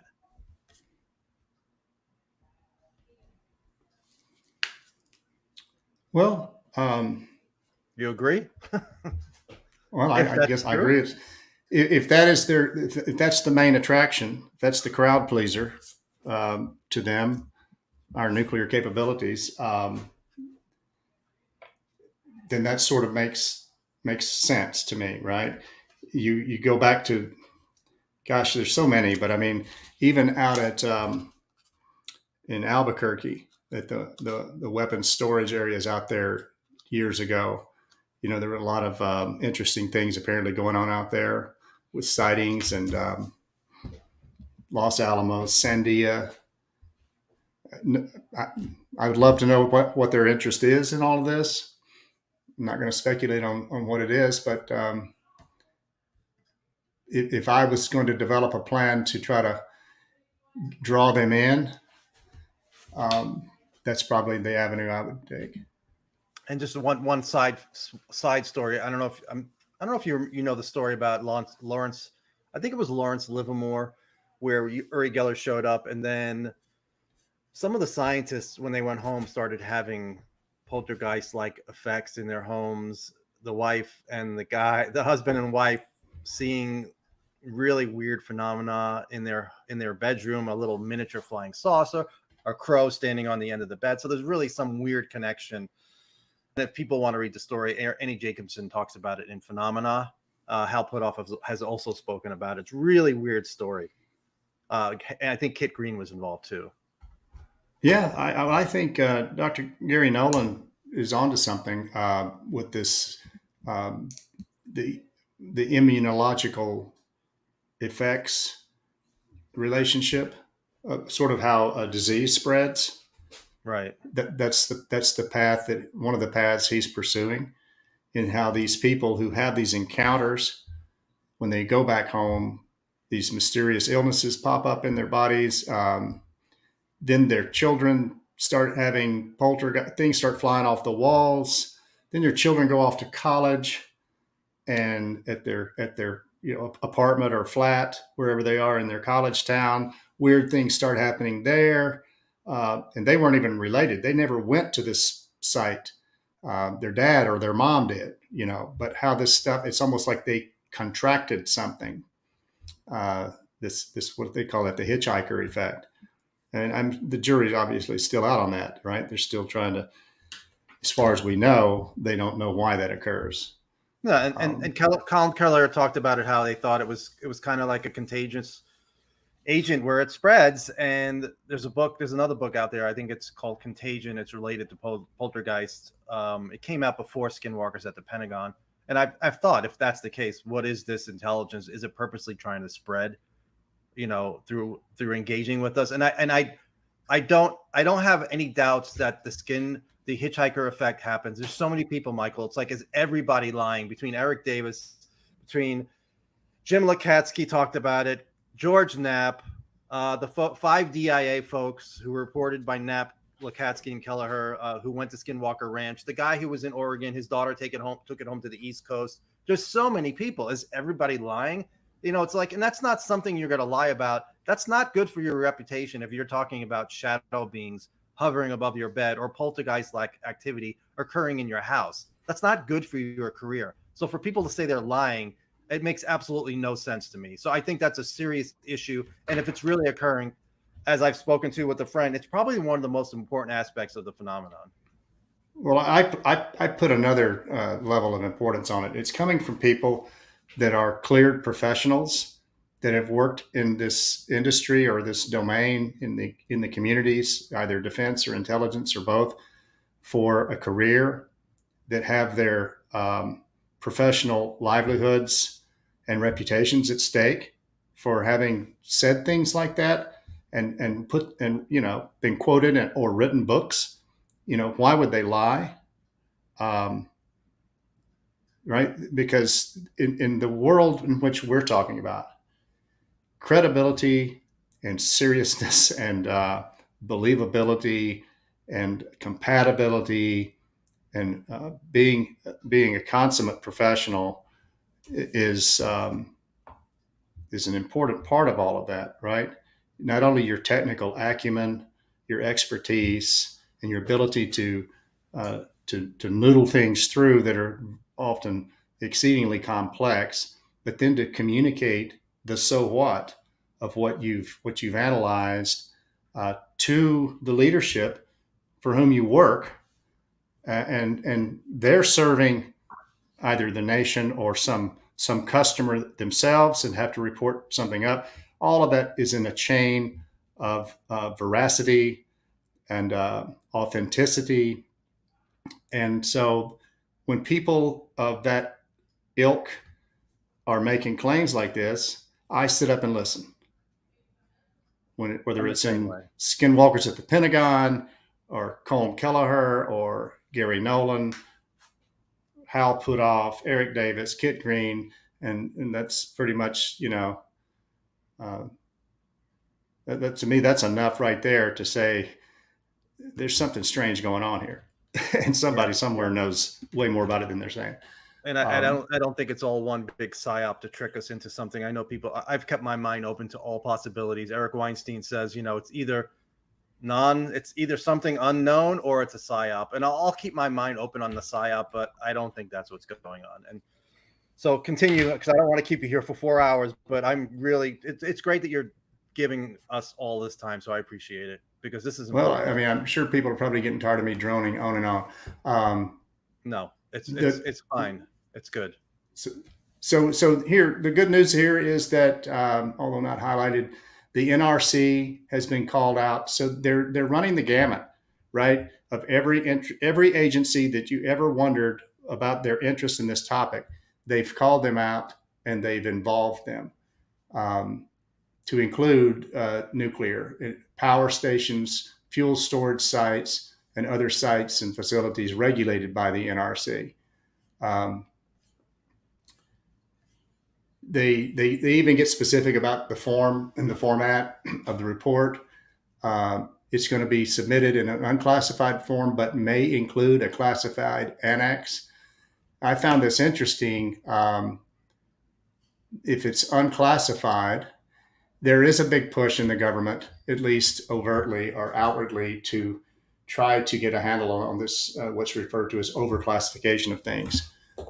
That's a really hard problem for the government, because we can't tell our population without also telling our adversaries whatever it is we're going to unclassify or declassify. So that's a pretty steep hill to climb. But nonetheless, it is written into law in unclassified form and a classified annex. I could live with that, because I don't believe that everybody has a need to know everything. I believe that there are some things that are sacrosanct, and intelligence is collected for a reason, and it shouldn't be divulged, lest the enemy finds out, right, or potential enemy. Yeah. Well, so anyway, in the perfect world, we don't have enemies, and all of this information can be shared, and we don't turn things into weapons. But obviously, that's not the world we live in. So we have to have a balance. And I understand people are like, Michael's against disclosure, but this is the world we live in right now. So. No, I mean, may as well just go ahead and shoot the horse right now, on that topic. So the deal is, right, and I won't spend much time on this, but I'll just circle back to it because you and I have talked about it. In the 80s, I tried to find the edition, and it's out there, in Popper Mechanics magazine. There was an article about how if not every home, every subdivision or community of 1,000 homes or 5,000 homes would someday would be nuclear powered. It's clean, it would be safe, and they would be small compact reactors. Where do we find those already? On submarines and on spacecraft, on satellites that we send out into the solar system. They get so far beyond the sun that they have to have another means of power besides solar and batteries. So they put little nuclear reactors on them. So they have the technology to do this. But this envisioned in the year 20X, I forget, it was 1980 something when I read this, that one of these embedded nuclear reactors would be in the ground in every community, and it would power your residential neighborhood and the small community that you lived in. And 5 miles away would be another one, and 5 miles away would be another one. And that was the way we would power our country, or the world, right? But now let's take all the cry and the hue to release all this information, because we can handle the truth and release this technology, right? So we can free the world and all of the good, virtuous things that we all hope for in a future, or our children's future, that would come from the harnessing of this supposed technology that makes these things fly without any noise, without any exhaust, that makes them hover in midair, anti-gravitic, whatever you want to call it. So let's say we've got that in a bottle. Okay. Apply that same analogy of the nuclear power plant in every neighborhood to power our homes, free energy, essentially. Well, what's the big threat nowadays? What are we doing with Iran? We have just agreed that we're going to use and this was unprecedented, that we're going to use all elements of our national power to ensure that Iran does not go nuclear. And I don't know how many people caught that, but that statement came out of, the end of somewhere on the end of Biden's trip to the Middle East. That is not insignificant when you say something like that. That means we're not going to accept them going nuclear, and we're going to do whatever it takes to stop them. Okay. So the next big threat, aside from people like Putin decided that he's just going to take over a democratically run country in Ukraine, aside from nation states and their geopolitical interest, it's terrorist extremists, right? So we've already seen what happened on 9/11. So let's say we free this free energy becomes free. We're going to have our flying cars, our flying carpets, and it's going to be Shangri-La. Okay. And you let somebody tap into that and with evil intent and turn it into a bomb of the magnitude of which I have no idea, since I don't know that for sure that technology exists, but we're sort of convinced that it does exist. Can you release that kind of thing to the public? Can you suddenly roll that out and chain up the gates at every refinery and shut down every oil well and stop pumping? We already see what's happened when Russia invaded Ukraine. The price of gas shoots out the roof. It's fine to have objectives, to go green. I'm all for it. There needs to be a transition plan. Would I rather go free energy? Sure, if it existed, but how could you do it? How could they turn something so awesome into something so practical and useful and functional for the ordinary American or anybody? If it's that awesome, it's like, I don't care whether you believe Bob Lazar or not, but if anything that emits, that is capable of producing gravity and having its own gravity field such that when you press on it, or take away his account, a supposed account, or whatever you want to call it. But if you had something like that could do that, then as he rightly said, that very same day, you also have a force field, right? You have this awesome weapon and you have this awesome defense. You have this awesome power plant to power your jet, your submarine, your car. But can you turn that over to the hands of the ordinary citizens? Or is some nitwit going to turn it into something destructive because he got laid off at the Kellogg's plant last week because he couldn't get along with his employees? Anyway, I'll get off my soapbox.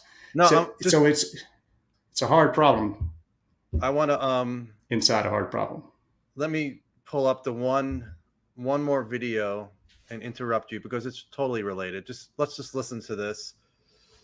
Hopefully I can pull this up properly. It was George Knapp recently speaking on that UFO podcast. And let me play the audio from that, and hopefully you can hear it. I'll add this, Andy. One of the people we interviewed in Russia, the first trip I was there in '93, was a Russian scientist who worked on the equivalent of their Star Wars program.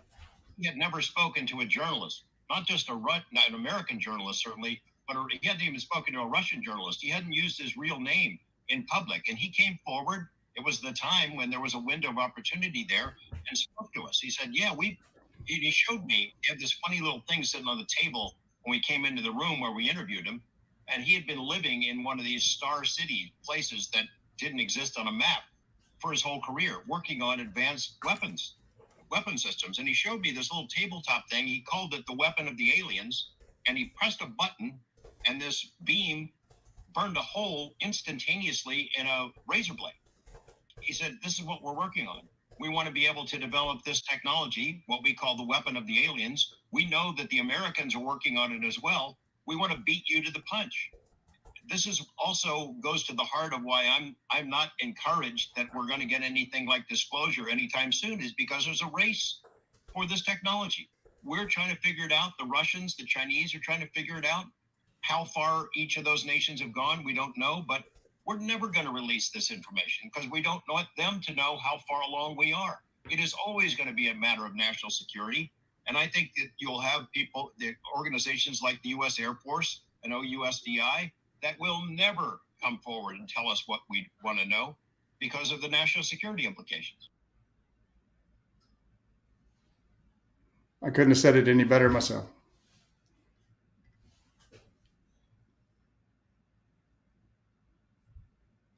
Can you hear me? Yes, sorry. I'm glad we got to get that in there. Continue, Michael. Sorry. I think we're getting close to the end here. So this section here, it sort of doesn't sort of take anybody off the hook. Anybody that's involved, any organization, they have a responsibility. They shall report on the activities of their particular element or their group or their organization for everything that they've done in the past year. So, right, this goes back to the yearly report. It'd really be helpful. I don't have one of those document readers where when it says to support the office, and then it would pop up and say the office of this, or to support XYZ, it would tell you what paragraph it's referring back to. So you kind of have to have a little bit of a photographic memory. If you never thought you had one, you kind of develop one when you read these types of documents because they keep referring back to paragraph A or B or C or whatever. It's hard to kind of keep it straight in your head. Yeah, I had that problem. I really had that problem trying to follow along. But from an organizational management perspective, I mean, they're even asking that they report back not only of the activities of the past year by that element, but to also report any concerns about coordination and make recommendations on improving it. That's intelligent. That's smart. And you go back and look at your what's called lessons after some event, right? Whether it's launching of a spacecraft, you go back and do a post-launch, lessons learned. Everything, even going after Bin Laden, had a lessons session where they look, what did we do good? What did we do wrong? Well, we lost a helicopter, it crashed in the front yard, that kind of thing. It's sort of it's pervasive now across.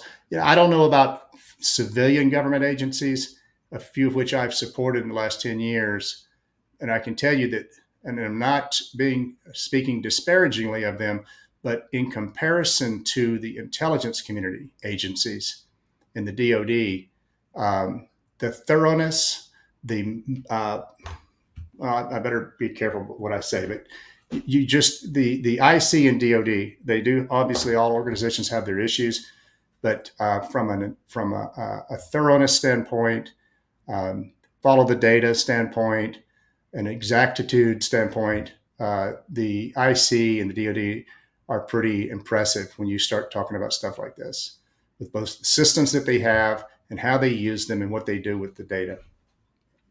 So he gets so specific, Joe, that it's telling him what's going to be in the first briefing. And then after, it actually says, I love this. This is where they're going to, maybe I already passed it. Which part are you looking for? Well, it has to do with the phenomena that were reported by the UAP task force. You're going to be reporting all incidents involving UAUP that were reported to the UAP task force or to the office established under this subsection after June 24th, 2021, regardless of the date of occurrence of incident. That's pretty big. In the first briefing. So in the first briefing, they kind of want to know what they know now and what they, what are the knowns and sort of Rumsfeldian, right? What are the knowns? What are the unknowns? And what are the unknown unknowns, right? We know you've got reports since 2004 because you talked about them last year. But we want to know, going all the way back to 1947. And so, and at least tell us what we what wasn't included in those reports. And so, Which they do it mention. kinda- They do mention 47 coming up real soon. yeah. Subsequent briefings, they're just getting really down in the weeds, really prescriptive, which is impressive. So instances in which data was not shared. For each briefing period, the director of that office, the UAUP program office shall jointly provide to the chairman or chair and the ranking member or vice chairman of the committees, congressional committees, blah, blah, blah, any instances in which data relating to unidentified UAUP phenomena was not provided to the office because of a classification restriction on the data or for any other reason. So they're not leaving a lot of wiggle room. They may never get the data, but they're at least going to be told, well, we can't give you that data. Well, why not? Well, let's talk about it. And they may talk about it for a month, a year, 2 years, who knows? Quarterly briefings. You could what? Go ahead. No, you still have a long ways to go. And it's not that close to the end. So if you want to pick and choose. Well, I'm about to. I mean, people can, if you want, since I kind of have everything highlighted that's of high interest, one option here is I can go ahead and speed through this and then send this to you, and you could somehow post this and with its highlights so that people could go right to those highlights and not have to read all 130 pages, 138 pages of this thing. I already have it on my blog, not published, and I can just add the highlights of what you highlighted. But I want to get to the amnesty part, which is coming up soon, related to NDAs, which we have not gotten to yet, which should be coming real soon. But go ahead. I'm not rushing you. I'm not in a rush, Michael. It's up to you. It's how much you can stay. Well, I'm getting pretty hungry for dinner, so what I'm gonna do is speed ahead, and then you slow me down, and I'll stop it and try not to dwell here too long on stuff. I want to take some questions at the end, if you can. Yeah. Okay. So they're wanting again, this is impressive. This is an impressive set of requirements. The thoroughness is impressive. A continuously updated compendium of these events. Details about each sighting that occurred within the past 90 days and the status of the resolution of that sighting. Updates on the collection activities, posture analysis, and research. Authorization and appropriations. So what does this mean? The authorization is the power, the empowerment to do the job, and the appropriations is the funding. Okay. There's authorized to be appropriated such sums as may be necessary to carry out the work of the office. That is, I guess, to be determined, right? If I was running the railroad for a day, it would be on the order of the Manhattan Project, right? It would be crash program. We got to figure this out because it could have potential benefits. With respect to intelligence gathering, analysis, strategic defense, space defense, controlled airspace defense, air, ground, and related purposes. Task force termination. This is great. Not later than the date on which the Secretary of Defense establishes the office under this law. The Secretary shall terminate the UAP task force. Boom. That's quite a statement there. That is basically saying you failed. Right. So you didn't take us seriously, came up here and you wasted our time on the Hill. And he gives some terms here, definitions. And the UAP task force under Jay Stratton, from everything I've heard, they did amazing. Stratton was able to get a lot out of nothing since he had no budget. So he was able to use his power to get people in other agencies to work on this in their spare time, which is not the best way to do it, but he did what he could. So I know that the task force you're talking about is after he was gone. Really nothing has happened as far as I know. And there's also no funding still. Yeah. I mean, people have to remember that there's this phrase that says that, things happen at the speed of government, right? Which is bureaucratic, it's slow, it's cumbersome. And then you throw in the subjectivity of personalities and, different program competitions, agency competitive spirit, and competing programs. When I say competing programs, going after similar or sort of similarly beneficial targets, or targets that would have sort of similar benefits to understand them better, with two different programs out of two different agencies. And that's, hey, that money over there that Joe's spending on his program, I could really use that on mine, beef my program up and get rid of his, right? I talked about that earlier. Right. It's when I say competing, it's competing mostly for funding. And in some cases, it could be competing for use of the technical assets that let us collect this stuff. More terms and definitions here. That's, And I don't think. So no, we have Go ahead. 120, 118 viewers. I think that's the most I've ever had for a live show, except for Lou Elizondo. And also, I said earlier, Eric Davis said the crash retrieval program was buried to keep it away from the evangelical Christians who want to kill anything related to UAP. And as you just said, there's always battles with funding and different ideas of what should or should not be funded. So that's not really unique. It's just unique to the subject UFOs. But anyway, Yeah. continue. Well, there's a slight sidebar here. There is a mechanism in place to guard against having identical programs, unbeknownst to one another, running at two different places. So one of the things about these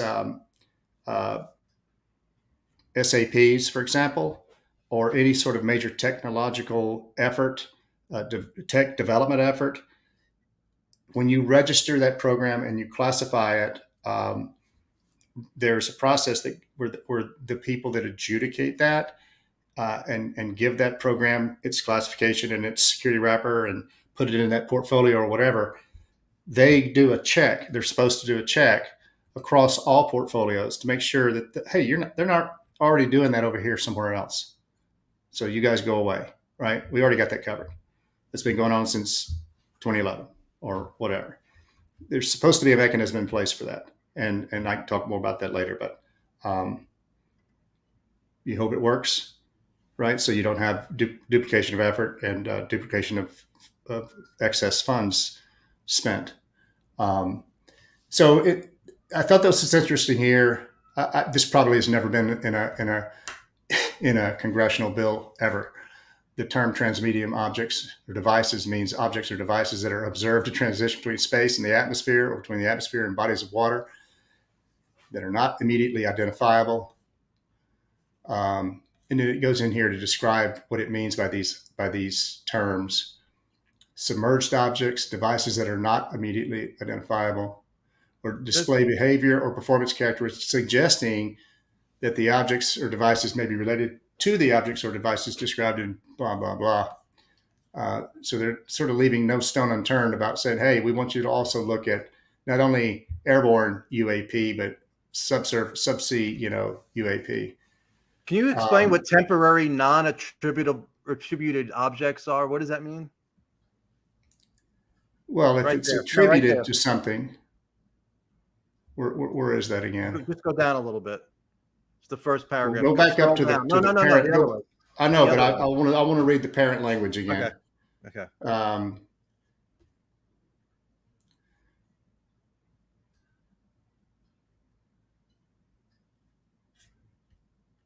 Line of organization. Okay. I just sent pizza to your house, so you can keep going for another 2 hours. Okay. Does that include a component of the Office of Secretary of Defense? Number 7, the term transmedium objects or devices means this, that. The term unidentified aerospace means this, and this, and this.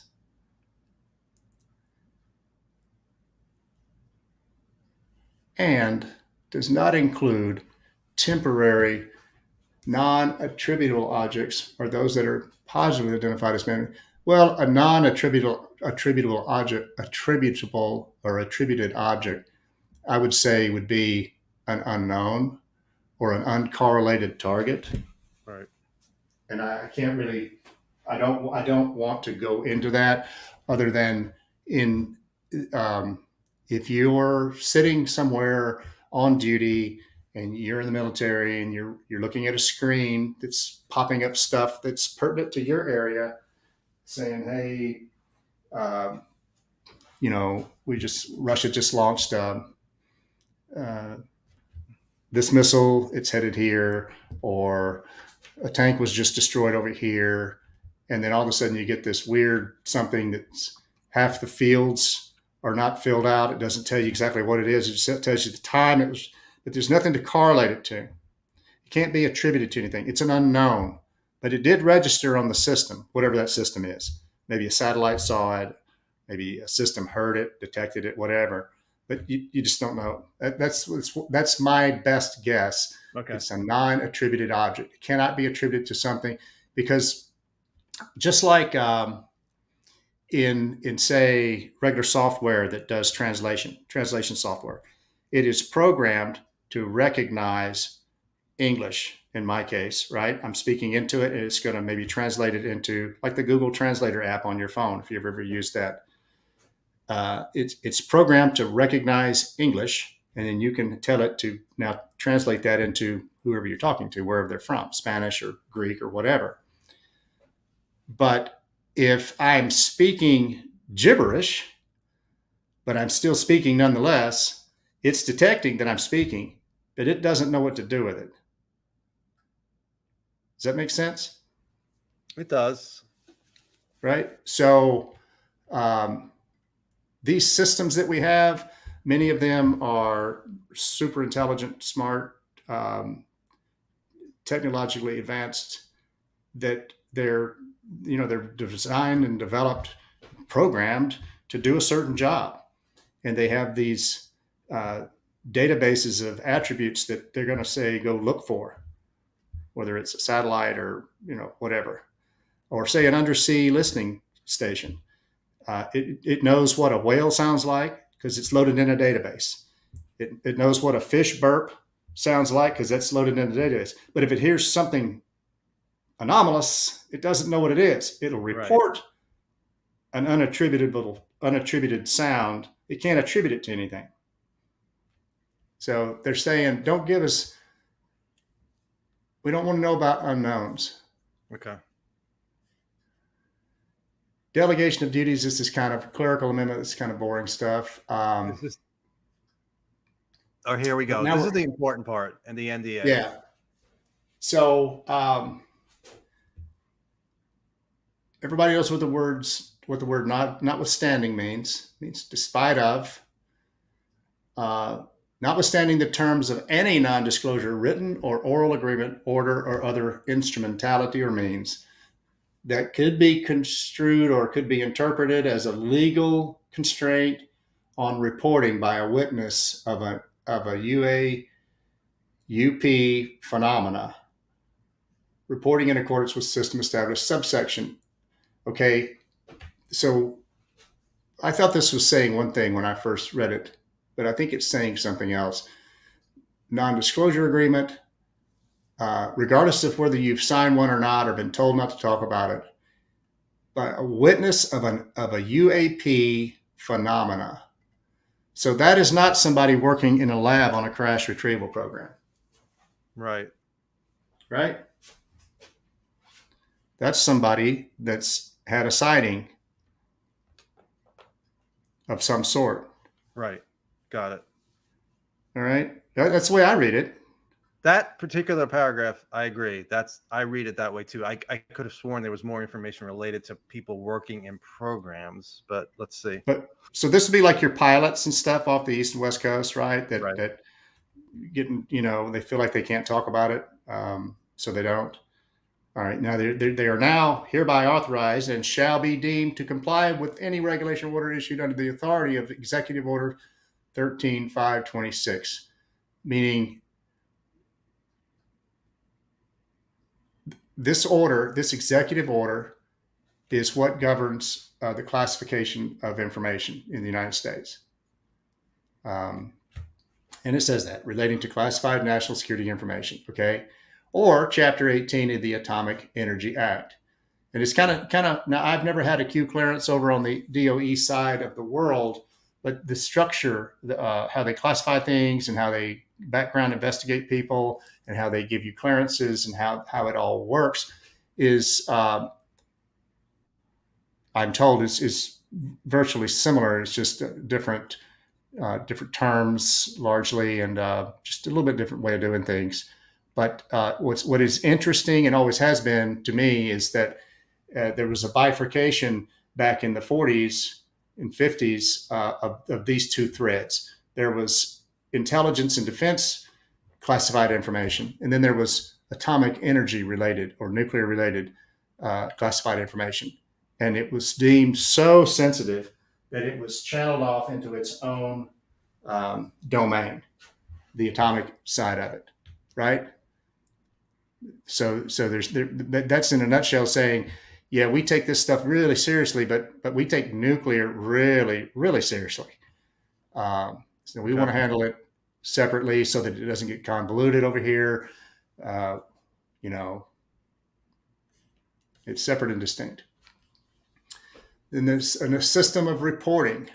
So the Secretary of Defense and the DNI shall establish a secure system for receiving reports of any event related to UAP and any government or government contractor activity or program related to UAUP.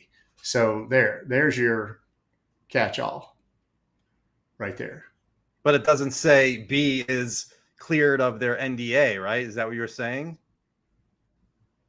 Well, I'd have to go back, spend time going back. And I thought that previous paragraph was as a legal constraint on reporting by a witness of an unidentified aerospace undersea phenomena. Okay.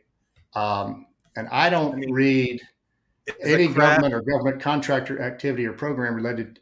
These seems separate. This is a different animal here. Okay. Yeah, I mean, you could say, I don't think you could say a craft sitting in a hangar that's not ours is considered phenomena.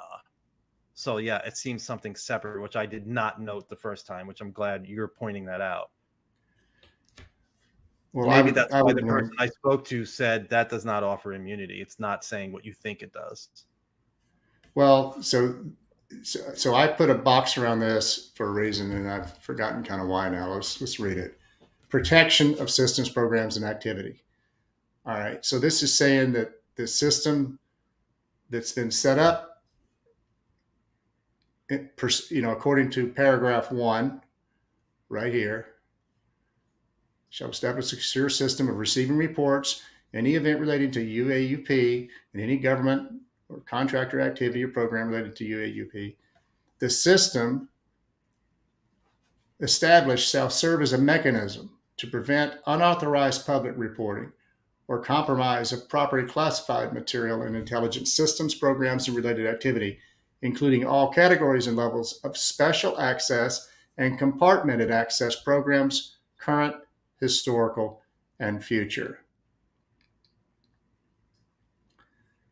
So what they're saying is this bill does not give carte blanche to people in these programs to spill the beans. There's still an overarching requirement to safeguard our national security programs, our special access, compartmented special access programs, SAPs, USAPs, whatever you want to call them. People aren't just going to be running off willy-nilly to the Washington Post or Times or to the Hill without, but it goes on. The system established, this is how it's going to be run or administered, will be designated and widely known and easily accessible. And those that are appropriately cleared, that are in the DOD and in the IC, employees or contractors assigned to the UAP task force. So they're going to have,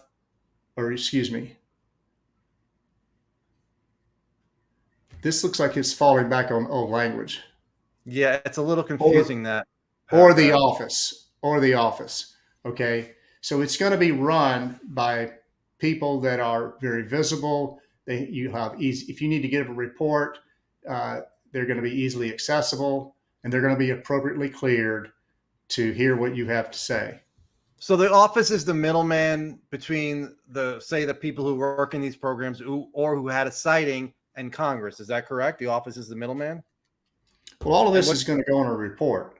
The office, the UAUP program office, is going to be getting these reports, and then they have to do all the analysis and everything this thing prescribes.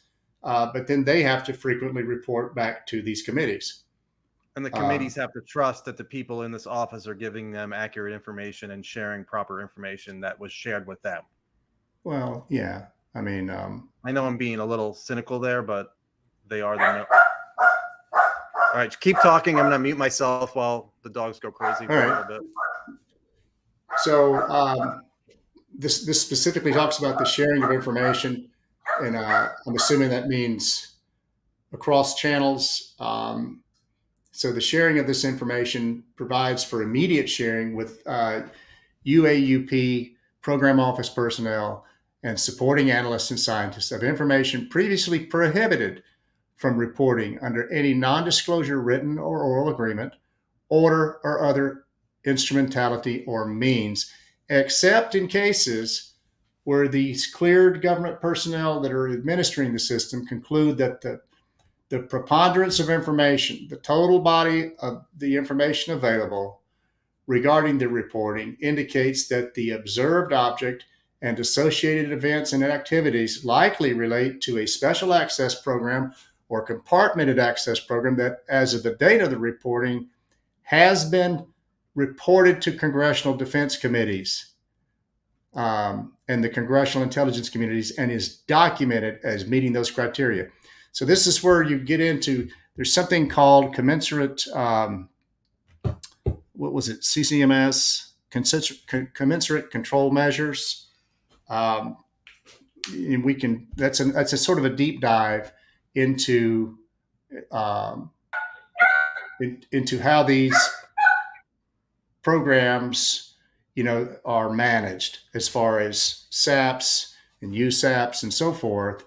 So what they're saying is here, it's going to be reported, and regardless of a non-disclosure agreement, except if you're reporting on something that is a bona fide, pre-existing, previously reported, and previously overseen, meaning it's on the list for congressional oversight of a list of programs that Congress has purview over. If you're reporting something that's about a known program that has a legitimate classification at whatever level that does require protection, then I guess all bets are off.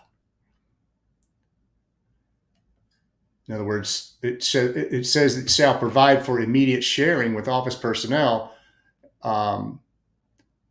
this information. Well, except in cases where they conclude that it's related to a special access program or some other compartmented program that is already reported to Congress. In other words, they're already aware of it. Michael, let me interrupt you quick. AIM-SOG is going to be done with, right? They're starting over. It didn't work, as far as I know. They have not come up with the office name, no appropriations. Is that how you understand it, or no? I didn't see it mentioned in here. I thought that was a little baffling. Yeah, I think so they're. I don't think they even gave it legitimacy. Perhaps I'm speculating that was intentional, right? Because the UAP task force were the guys that came and testified a few weeks ago, were they not? Yes. It's my understanding AIM-SOG is not going to be going forward. It's going to be something new. I don't know if they specifically were upset, but like you said, they were not getting what they wanted, and they're starting from scratch here. That's what I understand. I think this is sort of a bull in the AIM-SOG China closet. This bill is saying, hey, pack it up. We're dissatisfied.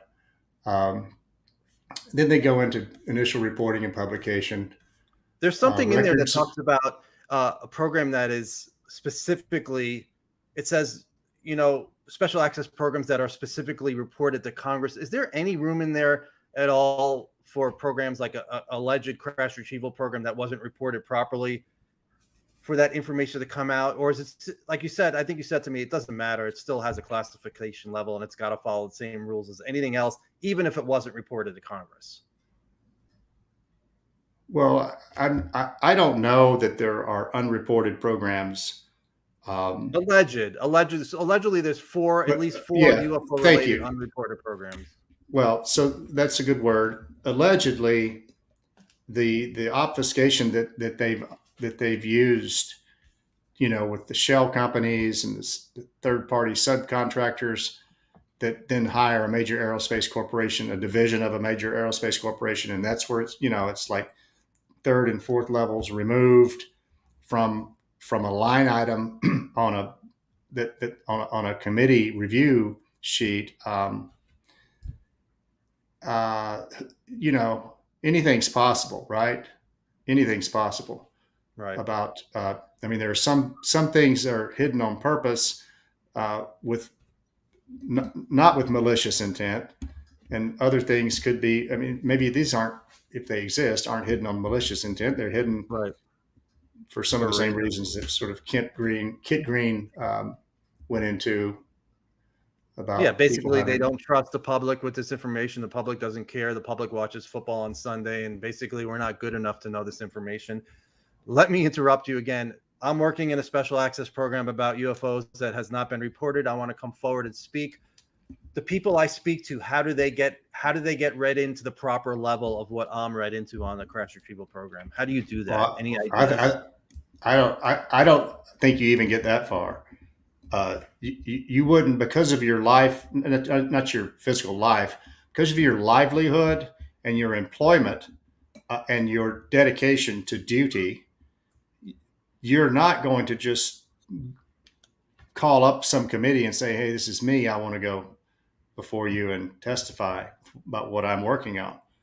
You would have to go through proper channels, and I didn't recognize that in here, but that would be the natural course of events. There is going to be an enormous amount of, for that to happen, there would have to be an enormous amount of coordination, because these programs would have to determine, number one, are we under the microscope? They may want to keep moving around and hiding, but they may have to throw in the towel and say, okay, what are we about? What can we reasonably provide? And it may be very little, to a committee. They may say that, look, what's going on here is beyond super secret, double super triple secret. This stuff is like, you'll understand when we read you in, but we want maybe a liaison, from your committee. We will read him in. We're going to tell him what he can tell you. They're not going to have a walkthrough, a dog and pony show of the committee traveling out to some site, going in Right. this facility and seeing I just don't see that happening. This is going to have to be highly, because things will get out of hand. So this is going to have to be highly coordinated if it comes to fruition. Not only because there may be people, I don't know, afraid of past actions and whatever, or skirting the law by hiding program. Who knows? But you have to do it the right way, because you don't want to. At the end of the day, we see so much silliness coming out of Washington, D.C. You don't want to make a mess of a legitimate, protected program that has real potential benefits for the defense or the national security of this nation. So you have to be very careful. It's not going to start with employees going, "Hey, I want to go." They're probably going to get briefed on, "Hey, we know you're probably aware this is going on the Hill. An effort's underway to coordinate how to communicate what we're doing." I don't know how that's going to play out, but there will be a lot of serious introspection and coordination going on. Yeah, and from what I've heard and what we talked about earlier, there are people that want to talk about this, but it's going to take a long time. And we spoke earlier. You said it's not. You just can't.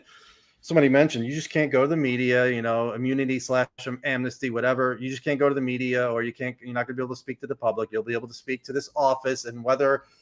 Yeah, somebody mentioned, they need an office, needs some sort of auditor. Do you trust the office? But it's that exactly how that's going to happen, I don't think it's not written about in here exactly how it's going to carry all of that out. It's really, like you said, it's going to be very difficult to put everything together. And this is just the first step. So I think you're almost Well, done. We can take questions. You tell me whatever you have to say about what I just said if you want. Now I'm rambling.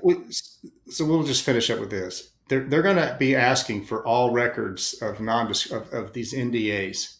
Um, they're calling it in the section identification of non-disclosure agreements. Okay. Um, they're going to say that the heads of these departments and agencies of the federal government that have supported investigations of the types of events covered above and activities and programs described in subparagraph B, blah, blah, blah, shall conduct a comprehensive search of all records relating to NDAs or agreements or other obligations relating to the types of events described in the subsection and provide copies of all of these documents to the office. So they're basic. It's sort of an evidentiary thing, right? They're looking for the paper trail, right? So if you've got Right. you've got a program that's hidden, it's hidden for good reasons, then and you've done it the right way, then you're going to have the right documentation. You're going to have the right clearances for the people on file. You're going to have the right agreements signed, NDAs or otherwise. So maybe that's how far it goes. Maybe that's as far as it can go. Is like, oh, we found these NDAs that relate to this program that is so super sensitive that we're going to stop there. They could, under their own volition, they could decide, the committees, that, okay, we kind of get the picture of what's going on at Corporation XYZ. We kind of get the picture now, let's say after a year of Right. this thing running. And they may begin to understand, allegedly the gravity of the alleged truth behind all of this. And they may put the brakes on themselves and decide to say some higher level blanket statement or paragraph to the American people. Yes, this has happened. Yes, we have recovered this. Yes, research is ongoing. It is a great mystery, but the one thing for sure is that we don't think we're alone or whatever. Right. Who knows? Do you see that on the screen? That's for you. I'll let you say, reading of this, somebody working on an off the books SAP can report it to this office, the unnamed office, under amnesty. That makes sense. So perhaps the rules Mike is talking about don't apply. But I think you basically said the rules do apply. I just don't know what's going to happen because I don't know the ultimate sensitivity of those programs if they exist. And the sensitivity, meaning the risk if they were compromised, the risk if their existence and the scope of their work were compromised to our adversaries. If the risk would be so great as to cause grave harm. You muted yourself.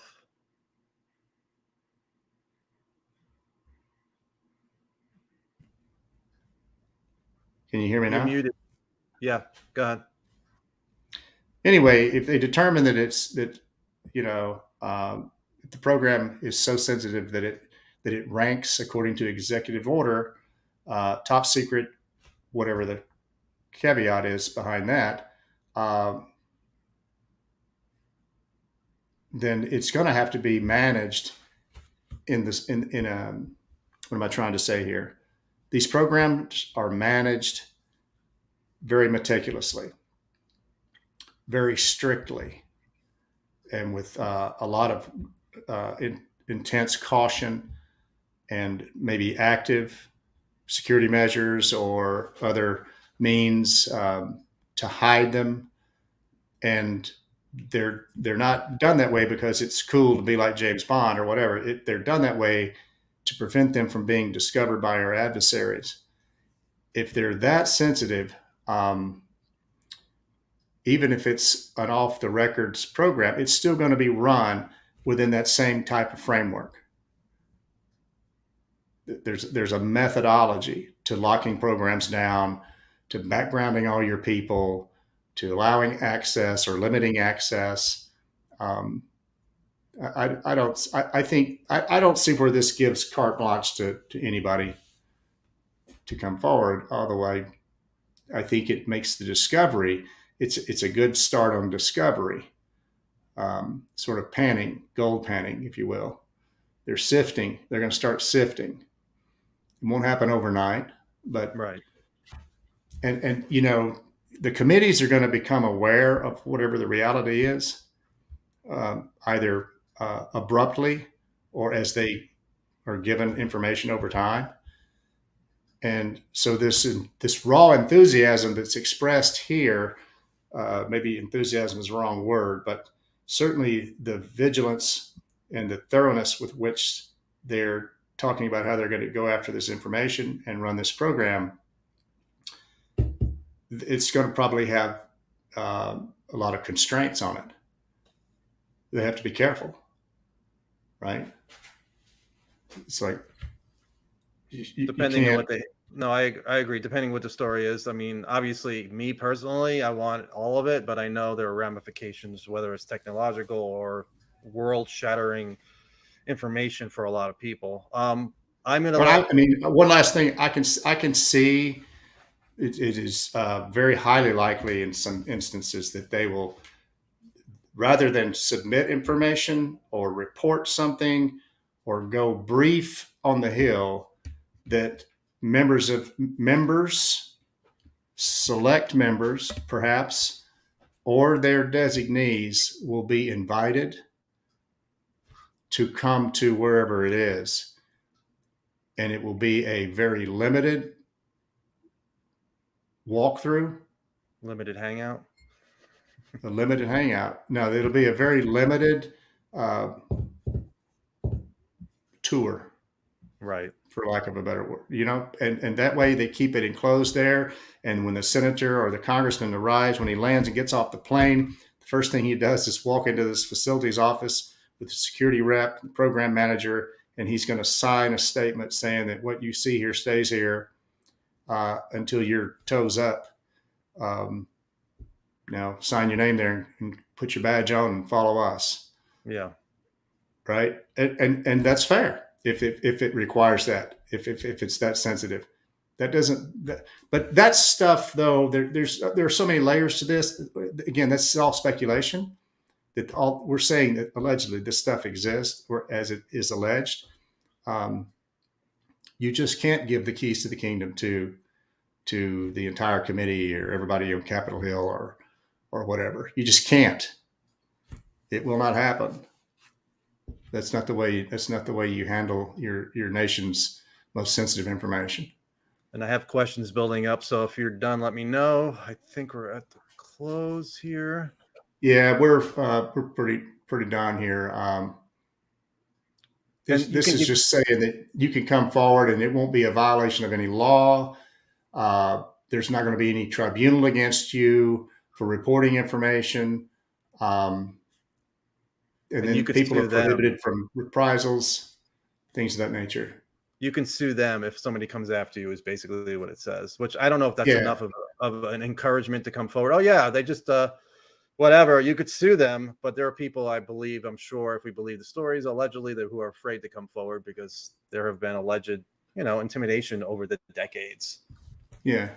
So to sum up, I mean, well, really, the last two things here are pretty interesting. The inspectors general are going to get involved, and they're going to do an assessment of how all of the affected parties, agencies, elements, organizations, how they're responding to this law. Okay, they're going to do an assessment on the compliance. All right, and then further down, there's a comptroller is going to get involved. They want all of this documented. Okay. Compilation is required. Not later than a year after this is enacted, the Comptroller General of the United States will do a review of the records and documents of the intelligence community, do oral history interviews, open source analytics analysis of interviews of current and former government officials, classified, unclassified national archives, so on and so forth, including records obtained from Freedom of Information Act and other historical sources. whatever the Comptroller General considers appropriate for the period beginning January 1st, 1947, Ding and dong. ending on the date which the controller completes his activities into this subsection. That's a bombshell. Yeah, I was glad to see that in there. There's also something about disinformation or misinformation. I think it's in this one. I don't know if you see it. It should be, if it's towards the end. Well, it says that what they're looking for is to compile a complete historical record of the IC's involvement with UAUP, including successful or unsuccessful efforts to identify, track UAUP, or any intelligence community efforts to obfuscate, There you go. manipulate public opinion, hide or otherwise provide unclassified or classified misinformation about UAUP or related activities based on this review. That's Susan pretty big. Goff. Susan Goff. That's what people think about when they hear that. Whether or not she's providing misinformation or they're providing misinformation to her and she's just sharing that, I don't know. Yeah. Assuming it's misinformation and inaccurate. I think that's it though, right? That's pretty much it. Again, I can send this to you with the highlights and you can Yes, post do it that. somewhere if you want. And I'm going to go through questions quick because I know you have to eat. We have some, let's see.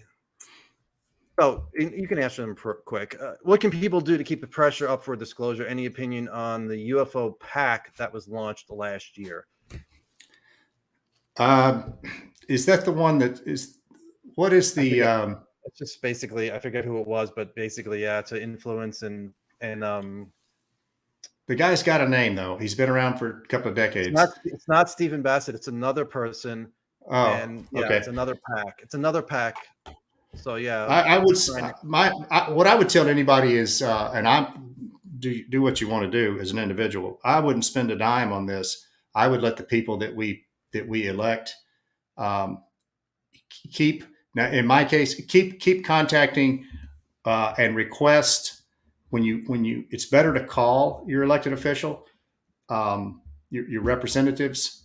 I can just tell you that when all of this first started months and months ago, Senator Marsha Blackburn, who's fairly prominent in DC, and well, anyway, I contacted every one of my representatives and the two state senators, and to cut to the chase, I got back form letters, and I was beyond pissed off. I didn't call, so I never got a human, but I got a form letter, and I was wanting to know their interest in and involvement with the Intelligence Authorization Act last year, the Gillibrand Amendment, the Rubio Gillibrand thing, and on this one I haven't even tried because I've been so busy with a DIY project at the house. I just sort of I was a slacker, so I didn't contact them. I will not ever go take that form that tells you, the government over the years has done a great job of making their representatives available to us by email, but it's complete bullshit when they come back and instead of answering any question, acknowledging the topic, they tell me about they went on a trip to Indonesia. It's a newsletter. It's and I started getting them like every week, and I had to unsubscribe. I was super delusioned on the front end and pissed on the back end that I let myself be sort of convinced that was going to I was going to get through. No. All right, I'm going to cut you off so you can get to more. Okay, if this is so sensitive, what are the chances of further public hearings, even with amnesty?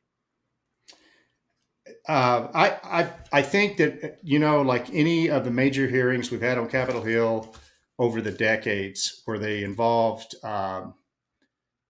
intelligence or defense, there are things that they can talk about in public, but then you will hear them say, Senator, I will defer that question for later behind closed doors. Right. Right. So there are things that hopefully will be fulfilling to all of us that will be able to come out in public.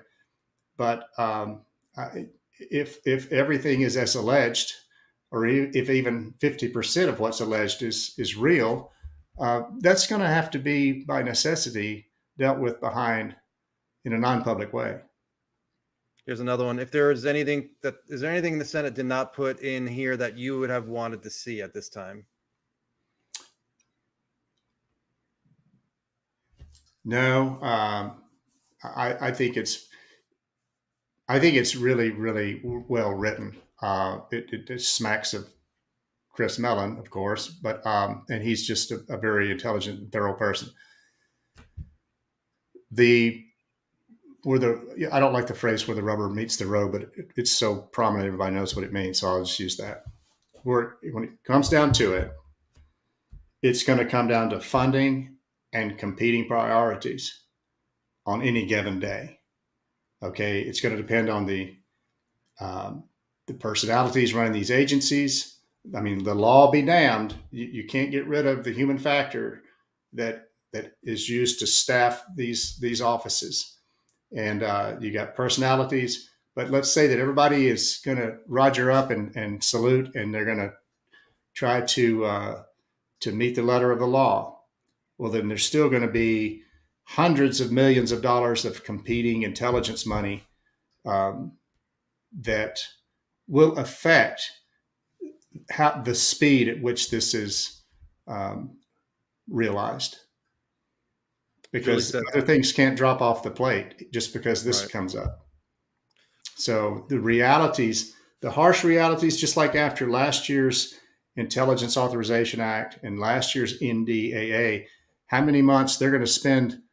Well, I think it's going to go into at least the end of the year. You know, you start hearing in the news, if you pay attention to it, you start hearing them talking about the appropriations committees are now meeting on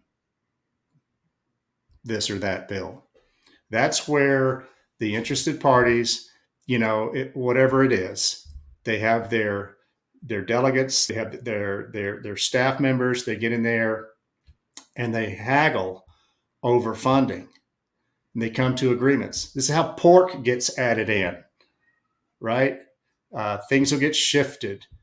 So appropriations is going to be the battle on the Hill for where the money gets divided up and how it gets delved out. But we did see it in the law here that says shall take whatever sum as, you know, required to make this happen. Right. Well, what is that sum? So is it going to become? It will become, I would imagine, a line item in the NRP to some extent in the National Reconnaissance Program. But I don't know. I don't want to get into anything else because you start talking about these different committees that rack and stack the needs versus the systems that answer the mail for those needs. And it gets pretty technical. Julie says the people in the government will be slightly more free to disclose within government controls, but the public nada, which, yeah, for now. But there'll be pressure on Congress. I don't know. We'll see what leaks. We talked about that. Maybe some of this will leak. You never know. Nothing leaked from last year when Rubio said, "Oh, you know how Washington is. It's like it leaks like a sieve." Nothing leaked though from the classified briefings. Question: I would hope public hearings with the big stuff happen at a time when they have a good grip on what will be shared and what exactly we know. In my opinion, irresponsible to do otherwise. Let me get the question. Somebody brought up the 1947 January 1st was the date the atomic AEC was set up. Thank you from A Wolf. I'm trying to see any other questions. Not really a question, but AEC, obviously forerunner of DOA, was probably involved since Manhattan and any other UAP activity then, and took over Roswell reverse engineering. See, that's a good point there. You know, I've talked about this before about doing a FOIA request to DOE or NRC, but that's not what these things were called back in the day. So I don't imagine that would matter so much that a FOIA request would go in and be sort of mistargeted because you're asking for information from the currently named organization when really you're wanting to know the AEC, the Atomic Energy Commission. It'd be pretty snarky of them to tell you that there are no records found pursuant to your request just because you didn't call out the name of the agency as it was called back in the 40s or 50s, because there still should be, they should still have cognizance over that as they've evolved into a new organization, new agency over the years. But I'm sure stranger things have happened, right? If they're trying to hide it strongly enough, then, that's, We're almost there, Michael. Will this prompt a change of approach now from the DoD as the game is up and they don't want IC control? Oh, I don't know. It's, when we started off talking about this today, I sort of mentioned how we're talking about language that's in the Intelligence Authorization Act and kind of how that works with the National Defense Authorization Act. One is for the Department of Defense. The other is for the intelligence community and related activities. Are they separate and discrete? They are. Does one support the other? Yes. The intelligence community supports our decision makers in government and our warfighters and combatant commanders. As far as something like this topic and who controls it, if that's what's implied here, I don't know how it affects it or whether it prompts a change. At the bottom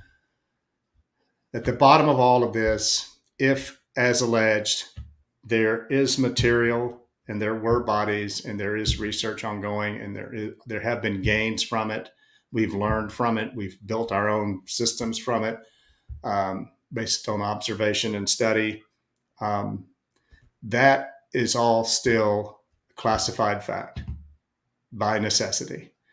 Because whether you think it's CGI, and I think people throw that around a little flippantly, a little too loosely, but some videos just speak to you and you go, well, I mean, a lot of things can be faked. So if you just sort of back up from watching a video or seeing a picture view, and you step up at the 10,000 foot altitude level and you look down, and in everybody's minds it works a little bit differently for people. Like I view a calendar in my mind as sort of an arch. January's here. And I don't know why this is, but this is how I picture it. I don't picture it as a grid like on a Mac or a Windows computer. I see it as an arch. Okay. And January's over here, June and July here, December's over here. Maybe it was a graphic that I saw, an example, a calendar type of calendar when I was a kid. But if you step away and look down at the decades from the present moment in time, and you had a God's eye or eagle eye view of everything that's occurred or everything that you've read about, including the bullshit, including stuff that was supposedly bona fide and verified by reputable people, and you go all the way back to say 1947. Now, I go back further than that to World War II and the ghost rockets and the Foo Fighters and all this weird stuff that happened then.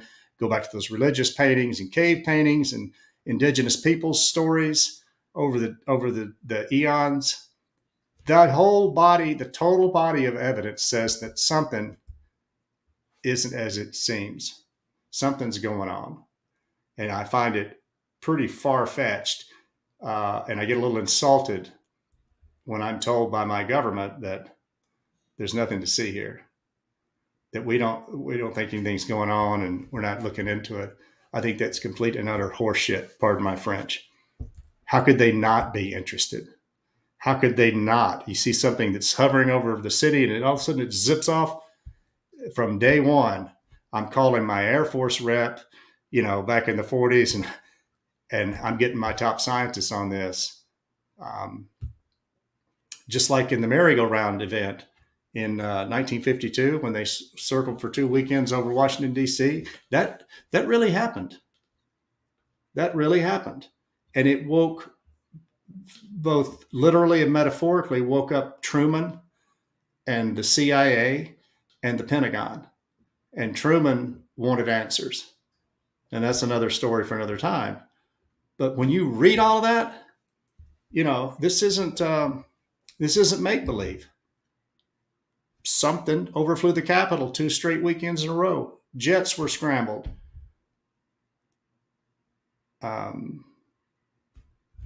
So what's going on? And maybe we're about to find out. Yeah, we're about to find out, hopefully before I die. Last one, Jonathan has asked us a couple of times, why no mention of NORAD in the language? Any idea? Well, I don't think it has to be mentioned, really, because those agencies, NORAD has an integral role to play in the aerospace defense of our nation. To me, it's implied. Right? I mean, if you're going to list NORAD, you're going to have to list DEFSMAC and all these other 4 and 5 letter acronyms for all these organizations that are out there. Space and Missile Command,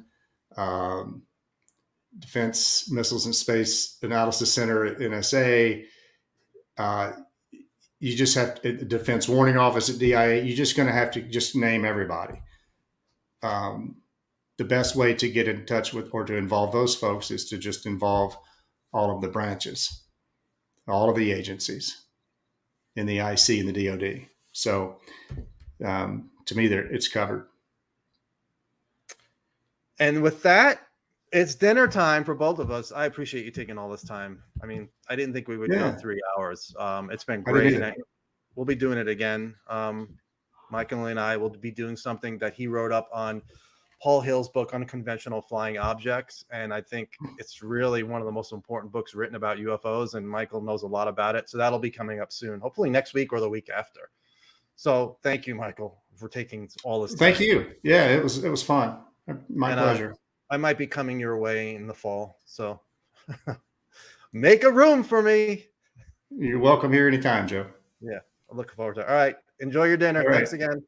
We'll see you. Take care. Yeah. It was great of him to do that.